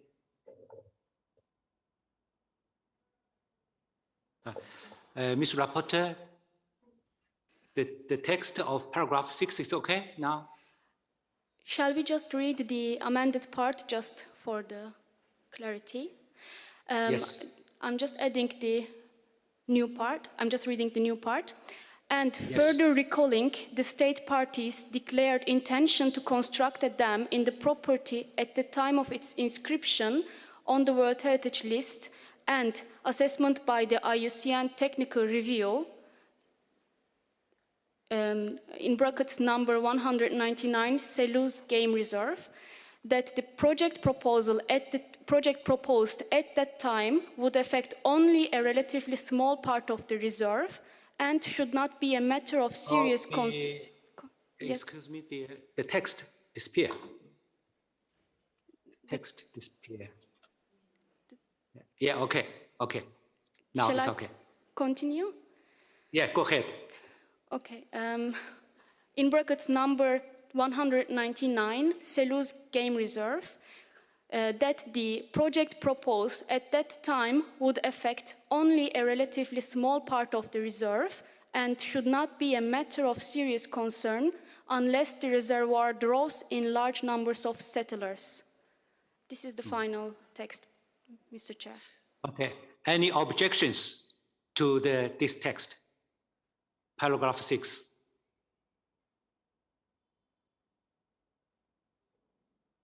Approved? Approved. Rapporteur, go ahead. Paragraph 7 reads, notes the existing Mikuju uranium mine project that was excised from Selous Game Reserve through boundary modification, and the proposed Kidunda Dam, Quito 1 oil and gas exploration projects, together with other planned oil exploration blocks outside the reserve, and also is added for the consistency, urges the state party to subject these projects to appropriate and relevant environmental and social safeguards. Approved?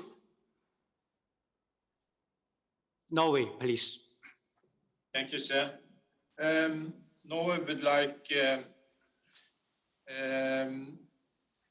wording in line with para 118 bis in the operational guideline when it comes to environmental impact assessments. It's in this suggestion, it stands environment and social safeguards. Maybe would like to ask the Secretariat to clarify if this is part of the normal procedures or standards in operational guidelines. Dr. Russell? Mr. De Bonnet, you have the floor. Could you repeat the question, please? Sorry. Could Norway repeat the question? The question is about, it says in this new 7, it says relevant environmental and social safeguards. Is that a term in line with the operational guidelines talking about environmental impact assessments?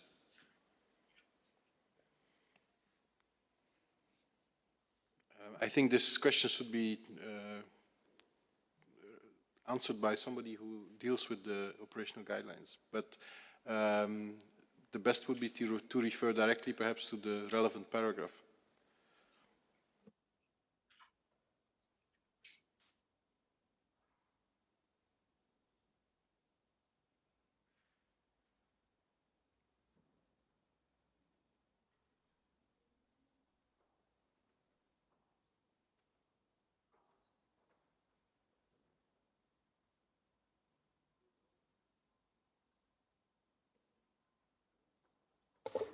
Uganda, please, you have the floor.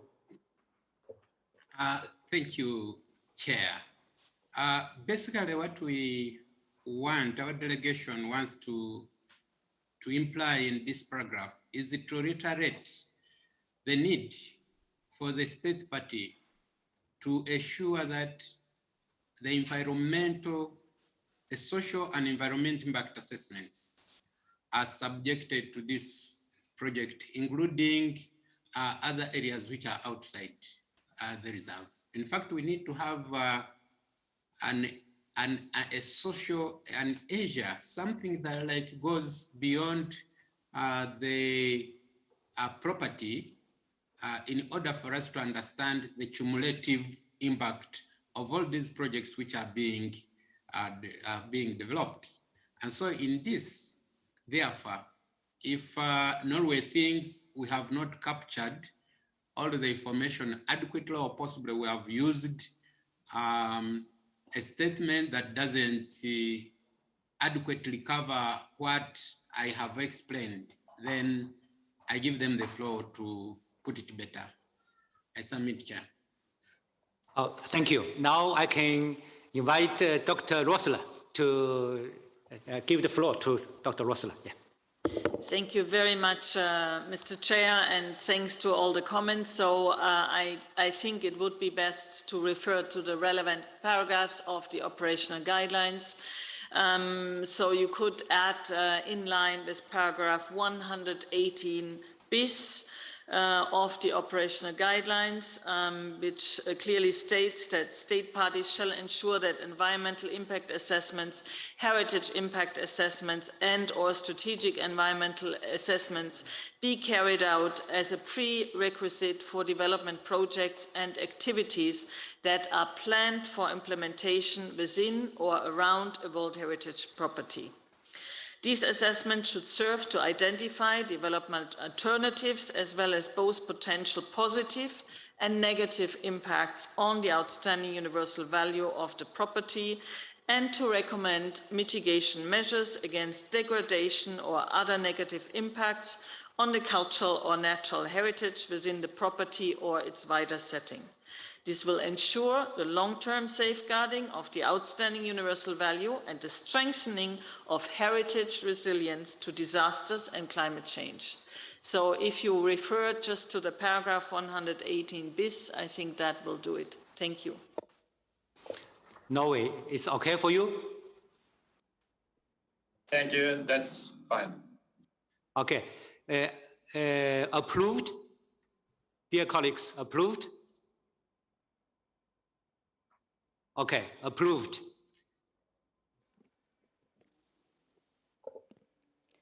Ms. Rapporteur, go ahead. Paragraph 8. Paragraph 8 reads, notes with concern that the state party has continued with some of the project activities that may impact the integrity and OUV of the property, and further urges the state party to put in place strong mitigation measures to manage such activities in accordance with the operational guidelines. Approved? Approved. Paragraph 9. The previous paragraph 9 is struck through and new paragraph 9 is proposed by Australia. Notes the property is one of the largest protected areas in Africa and is vital for protecting the endangered African elephant. Approved? Approved. Go ahead.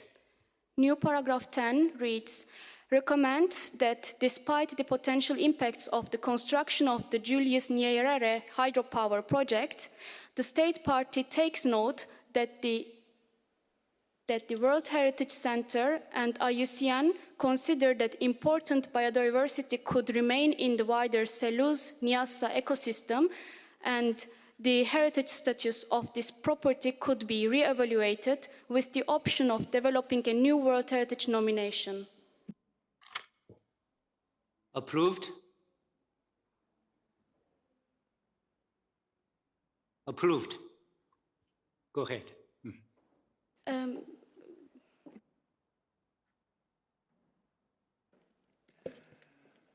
Okay.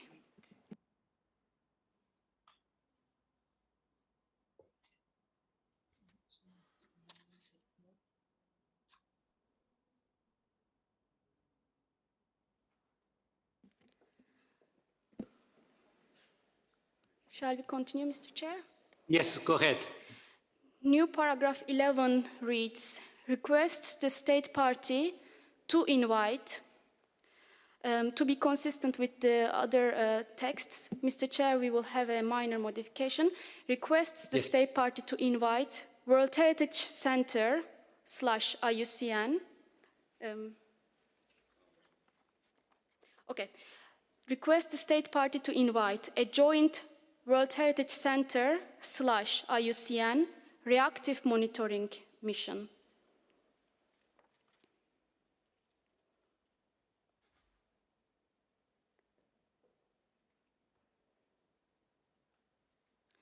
To the property to verify the status of the property on the ground and suggest options for conserving the wider Selous-Niassa ecosystem. Approved? Approved. Go ahead. New paragraph 12 reads, further requests the state parties submit to the World Heritage Center by 1 December 2022 an updated report on the state of conservation of the property for the examination by the World Heritage Committee at its 46th session in 2023, with a view to considering whether the property be delisted. Mr. Chair, so due to this pandemic situation, we actually are not going to have the years in the decision texts anymore. So at its 46th session, and also for the consistency, with a view to considering its deletion from the World Heritage List at its 46th session.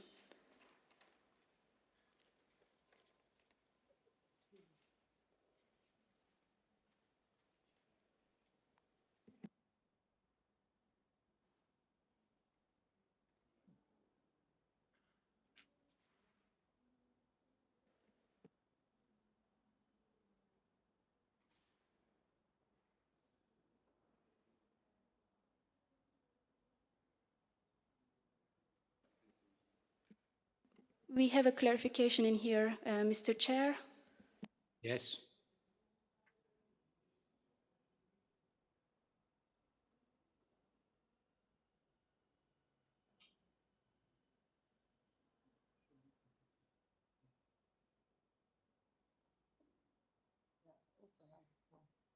I have a question. I have a question. China, you have a floor. You have the floor. Thank you, Mr. Chair. I have a question to the Australia delegation. I would like to know the specific reason why it's the 46th session Australia would like to propose. Now, Australia, please. The reason we suggested that was to give time for the reactive monitoring mission and then the subsequent report from state parties. I give the floor to Dr. Rossler. Thank you very much, Mr. Chair. Just also from my side, I need a clarification because the committee is reviewing at each of its ordinary sessions all the state of conservation of sites on the danger list. So it means that at the 45th session, there would be a report. So on which grounds is this report based? So that's also a question I would have then to Australia with this amendment. Thank you. Australia, you have the floor. Thank you, Chair. I think perhaps this is something that we would take guidance from Uganda and maybe from the Secretariat as to how we might navigate this. Our intention was simply to provide enough time to do the work, not to try to avoid a report at the 45th session. So I am in the hands of the very capable Dr. Rossler. Thank you. Ethiopia, please. Sorry, thank you, Chair. No, I think the concerns of the director are valid. But having said that, you know, we could ask for a progress report at the next sessions, and then, of course, the final one will be at the 46th session. So there should not be any problem with that. There would be a report at the next session. For example, we've asked that party by December 1st submits an updated report, and then thereafter we're expecting a mission. So we can ask for progress reports. Thank you, Chair. Thank you. Egypt, please. Thank you, Mr. Chairman. Well, looking at the proposed paragraph, I think we should stop after the 46th session, and we have to delete the last sentence of this paragraph. The fact of making a reference to a view to considering the deletion, I think this is a pre-jumping to the examination by the 46th session. And therefore, I think that we should stop after the 46th session and to let the 46th session to examine and to take the necessary decision. I thank you very much, Mr. Chairman. Thank you. Thank you for your comment.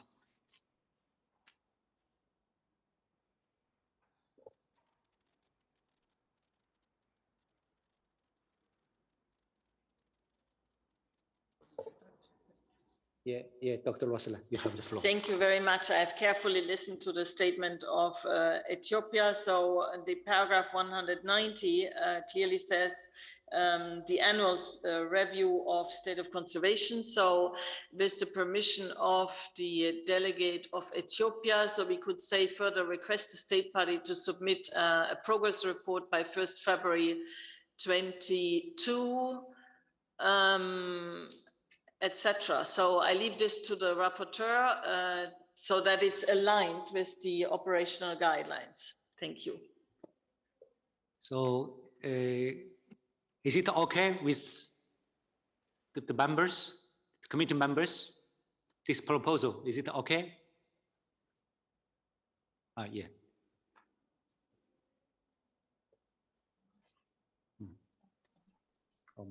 Oman, please, you have the floor. Thank you, Chairman. I have the same observation as His Excellency, Ambassador of Egypt. I think we should stop at the 46th session without putting a condition in order to delete the site. So I think the same observation of Egypt. Thank you. Thank you. Ethiopia, you have the floor. Thank you. Two things. Firstly, we fully agree with what the director said, that is perfectly fine with us. But more importantly, we forgot to mention, yes, the second part of the sentence prejudges the outcome of the report and the visit. And by the way, we have, I think, a decision in our last meeting in Baku. Maybe the rapporteur can remind us, where we don't prejudge the outcome of visits and reports. So that part, to be consistent with our previous practice, the last part should be deleted as proposed by Egypt and supported by Oman. Thank you very much, Chair. Thank you. Uganda, please, you have the floor. Thank you, Chair. I just want to associate our views with those of Egypt and Oman. I think if we put with a view of deletion, that would be biasing the assessment team. And so I think we need to leave the assessment team to be very independent and bring its views without being biased. And secondly, I think I want to support also the statement of the director of the World Heritage Center. I think it's also in order. I submit, Chair. Thank you. Mr. Rapporteur, you have the floor. Thank you, Mr. Chair. Just to formulate this paragraph 12, we say further requests the state party to submit to the World Heritage Center by 1 February 2022 a progress report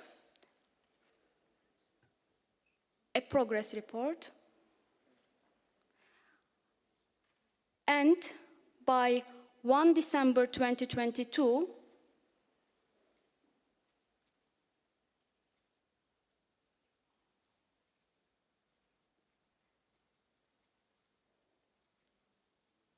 an updated report on the state of conservation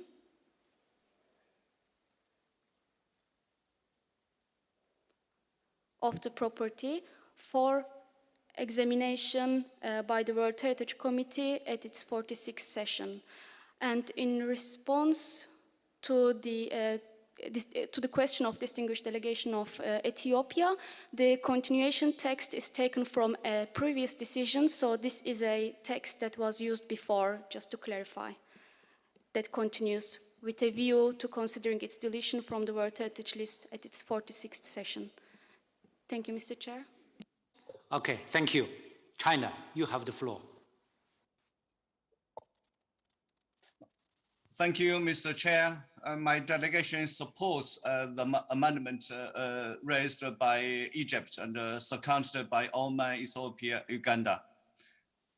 we also want to delete the final part of the sentence. Thank you. Thank you. Norway, please. Thank you, Chair. Norway would like to keep some remains of previous decisions. So Norway would like to keep the last part of para 12. Australia, please. Thank you, Mr. Chair. I was about to speak to say that if the consensus was around deleting that paragraph, then Australia would not object, but to point out that it was part of the original text. So in the interest of reaching a consensus, we will not object to its removal, because we also agree it is problematic to prejudge or assume to prejudge an outcome of a future committee decision. Thank you. Thank you. Ethiopia, please. Thank you very much. We join Egypt again, Oman, Uganda, China, and Australia. Most countries are for removing the last part because it's not fair and it prejudges. So we urge for you to reach consensus, because for us, it's a fundamental issue that this part be removed, and let the mission and the reports guide us on whether or not there will be deletion or not. Thank you. Thank you. Hungary, please.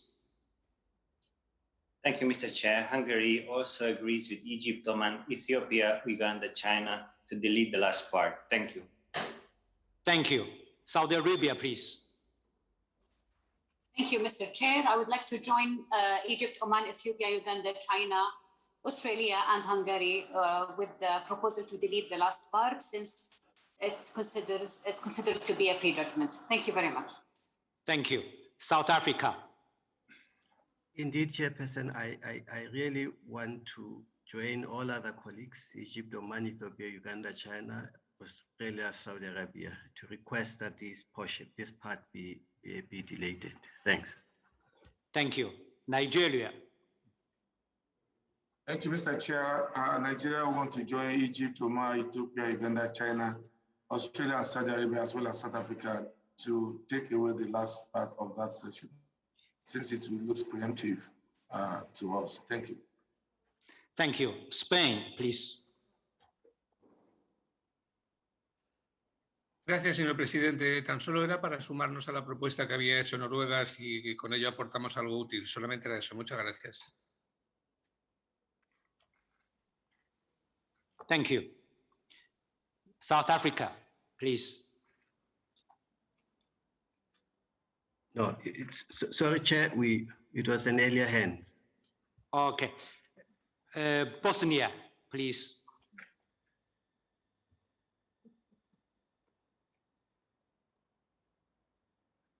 Bosnia. Oui, je vous entends. Merci. Merci, Monsieur le Président. Nous sommes d'accord avec la majorité de nos collègues, à savoir de biffer la partie concernant c'est le point 13.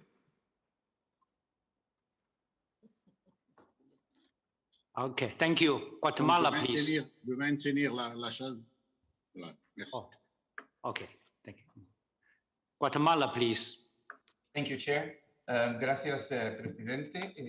Solamente para comentar que estamos de acuerdo con lo sugerido posteriormente por Australia y sobre el consenso sobre lo que dijo Etiopía, Egipto y los demás países en quitar el último párrafo, debido a que si leemos la decisión completa implica, y hay ciertas situaciones que realmente describen la situación sin afectar y sin predeterminar lo que el informe o lo que se está solicitando al Estado parte tenga que decir. Así es que estamos de acuerdo con Australia y los demás. Gracias.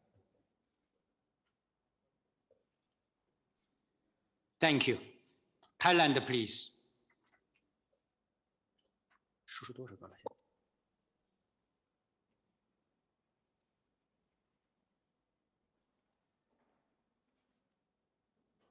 Thailand, please. And we'd like to support the amendment proposed by Egypt to delete the last part of that paragraph, because we believe that we should not prejudge what will be decided at the 46th session of the World Heritage Committee. Thank you. Thank you. I wanted to know, Norway, do you like to join the consensus?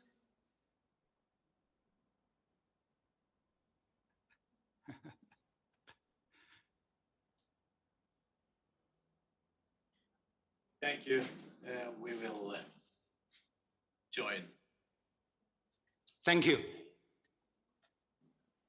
Paragraph 12, approved. Go ahead. And last paragraph 13 reads, decides to retain Selous Game Reserve, United Republic of Tanzania, on the list of World Heritage in danger. These are all the amendments, Mr. Chair. Approved? Approved. So, dear colleagues, now we have went through, sorry, St. Kitts and Nevis, you have the floor. Thank you, Mr. Chairman. Just to add my voice of support for all the previous endorsements and to record St. Kitts and Nevis's appreciation of the compromises reached. Thank you. Thank you. So, dear colleagues, now we have went through all the text. If there are no other comments, I now declare the draft decision 51,7a.51 adopted as amended. Thank you very much. I would. Okay, yeah. I would now like to ask whether any observer delegation would like to express themselves about this property. Oh, we have Uganda. Uganda first.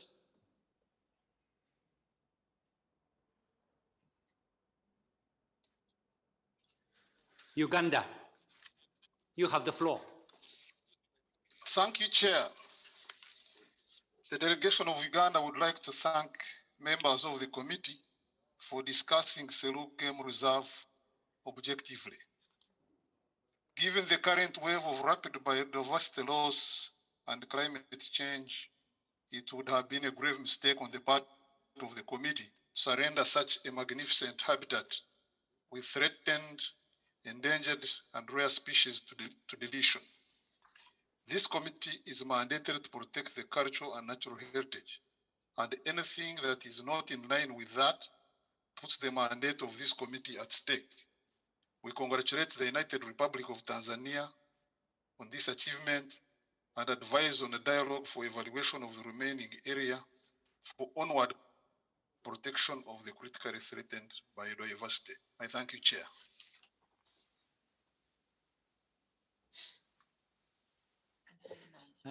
Opia, please.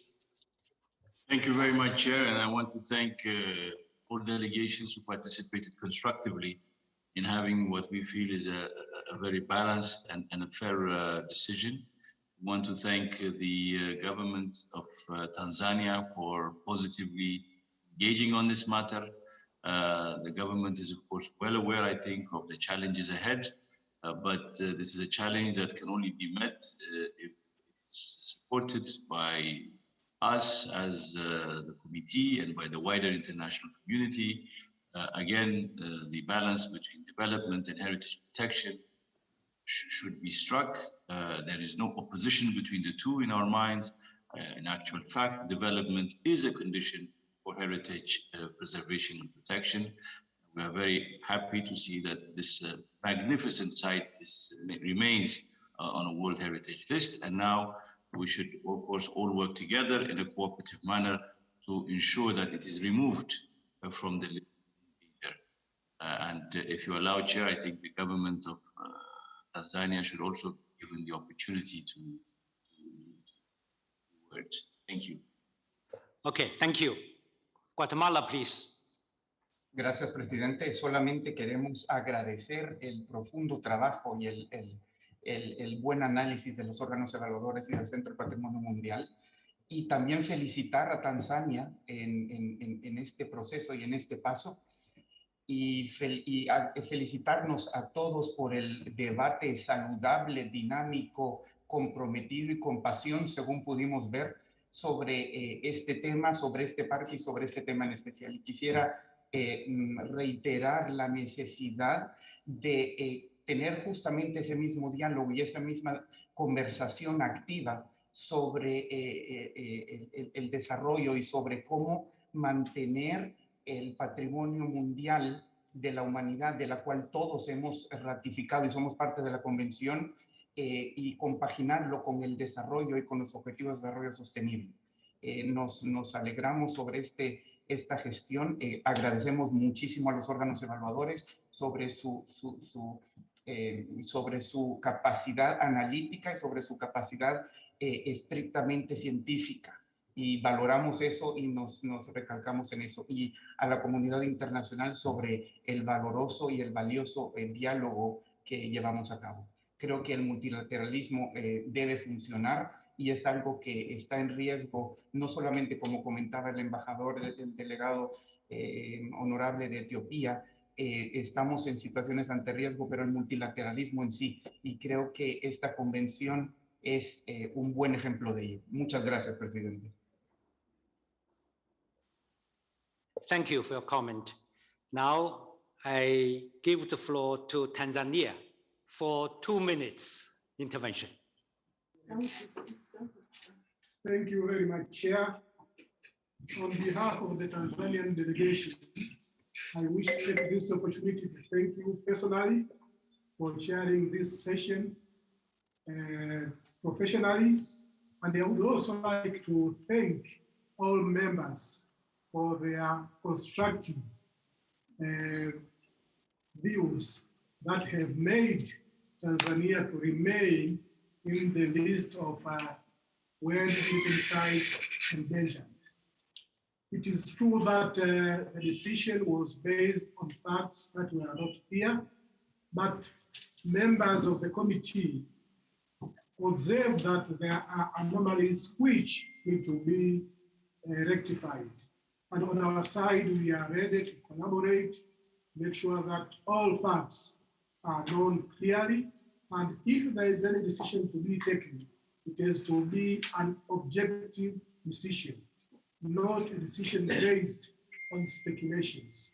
So I assure you that we will cooperate, and I urge all members to continue supporting Tanzania, as we are highly committed to ensure that Selous is effectively managed and that there are no negative impacts that will have long-term effects on the sustainability of the ecosystem. Thank you very much, Chair, and I wish you all the best. Okay, thank you for your intervention. Now I give the floor to Environmental Investigation Agency for 2 minutes intervention. Thank you, Chair, for giving us the floor. This intervention is made on behalf of the Environmental Investigation Agency and the Rivers Without Boundaries Coalition. We regret this committee's decision not to delist the Selous Game Reserve as per the draft decision. We are disappointed by the move to retain the property on the list of World Heritage in Danger. The Refugee Hydropower project has been repeatedly flagged by UNESCO and IUCN as flouting Tanzania's commitments under the convention. This committee has explicitly requested that the project construction not be carried out. The Tanzanian government has instead chosen a path of unilateral action that has been detrimental to the outstanding universal value of the Selous. For many years, even prior to the pandemic, the state failed to invite a monitoring mission to the site. The decision to not delist the Selous absolves the state party of its responsibilities in instigating an unsustainable project in the middle of our shared heritage. Further, we are concerned that today's decision waters down the purposes and integrity of the UNESCO Convention. The state party has continued to undertake activities in the Selous Game Reserve that are contrary to this committee's own recommendations. Information published by the state party presents the dam over halfway complete. Significant deforestation in key habitats and the diversion of the Refugee River, the central artery of the property, have taken place. The state party has publicly announced its intention to start filling the reservoir in November 2021. The reasons for the site being designated as World Heritage have been systematically destroyed, extensively due to the construction instigated by the state party. We do not dispute the state party's right to develop energy. However, this committee has unequivocally opposed the development of large dams inside UNESCO sites, and so a natural consequence of the state party's actions should be delisting. Today's meeting was unfortunately a missed opportunity for the committee to send a clear and unambiguous message that the willful destruction of ecologically important UNESCO sites is unacceptable under the Convention. We would also draw attention to the involvement of state-owned companies and banks of several state parties in the project, and urge the committee going forward to remind parties of their commitments to not threaten the world heritage of other state parties. Remind the time, I've got 20 seconds left, is that okay? Thank you, Chair. Decisions taken today on the Selous Game Reserve are instrumental in determining the long-term protection of our shared heritage, but also the future of the UNESCO Convention. We are deeply disappointed that a more robust outcome was not agreed to promote the protection of our shared heritage, our environment, and the integrity of the Convention. Thank you, Chair. Okay, thank you for your comment. Dear colleagues, before we conclude today's session, I'd like to give the floor to Dr. Rossler to make some announcement concerning the vote scheduled on 21st July. Dr. Rossler, you have the floor. Thank you very much, Mr. Chair. I would like to just remind the committee members that the secret vote on item 7A 34, that is Liverpool, scheduled on 21st July, that is Wednesday, will start at 9 a.m. in room 5 at Fontenoy, at the Fontenoy building of UNESCO, according to the timetable, which is shown now on the screen. And you will also receive this timetable from the Secretariat tonight. The voting papers will be distributed in the room itself. Please also note that we have 2 tellers, and I think there was a mistake in the name of the teller from South Africa. This will be Mr. Moses Falane, and the Hungarian representative is Mr. Szabolcs Nemes. There's also an announcement we would like to make with the chairperson, because we said this at the press conference yesterday. For all of you, there is a World Heritage issue out in Chinese, English, French, and Spanish, because you are not with us here in Fuzhou, so you can look at the World Heritage sites in China. Thank you very much. And I think Mrs. Hosagraha has announcements of the site events also. Thank you. Yes, please. Thank you. Please. Thank you. Thank you very much, Mr. Chairperson. I wanted to announce about the side event on 21st of July. The young managers and local actors around World Heritage, 6 dialogues with local communities. This will be held at 21:45 to 23:30 Beijing time, or 15:45 to 17:30 hours Paris time. This is organized by the permanent delegation of the Kingdom of Saudi Arabia to UNESCO. All information on side events, date, time, and online access are available on the webpage, the session webpage. Thank you very much, Mr. Chairperson. Thank you. Dear colleagues, Oman, please, you have the floor.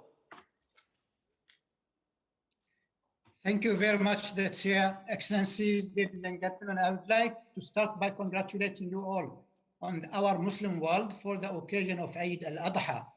Today and tomorrow are sacramental days for us, and I wish you all Eid Mubarak. I would like also to thank the committee for accepting Oman and Egypt's proposal to hold the meeting for tomorrow, the 20th. This is very much appreciated by us as Muslims. Wishing you all the best for the day. Thank you. Thank you. Dear friends, we are closing today's meeting almost on time. In general, we are on track according to our program. Thank you for your diligent efforts and efficiency. I also would like to take this opportunity to wish our Muslim friends Eid al-Adha. Dear colleagues, see you the day after tomorrow at 11:30 Paris time. And for Bureau members, we will meet at 11 a.m.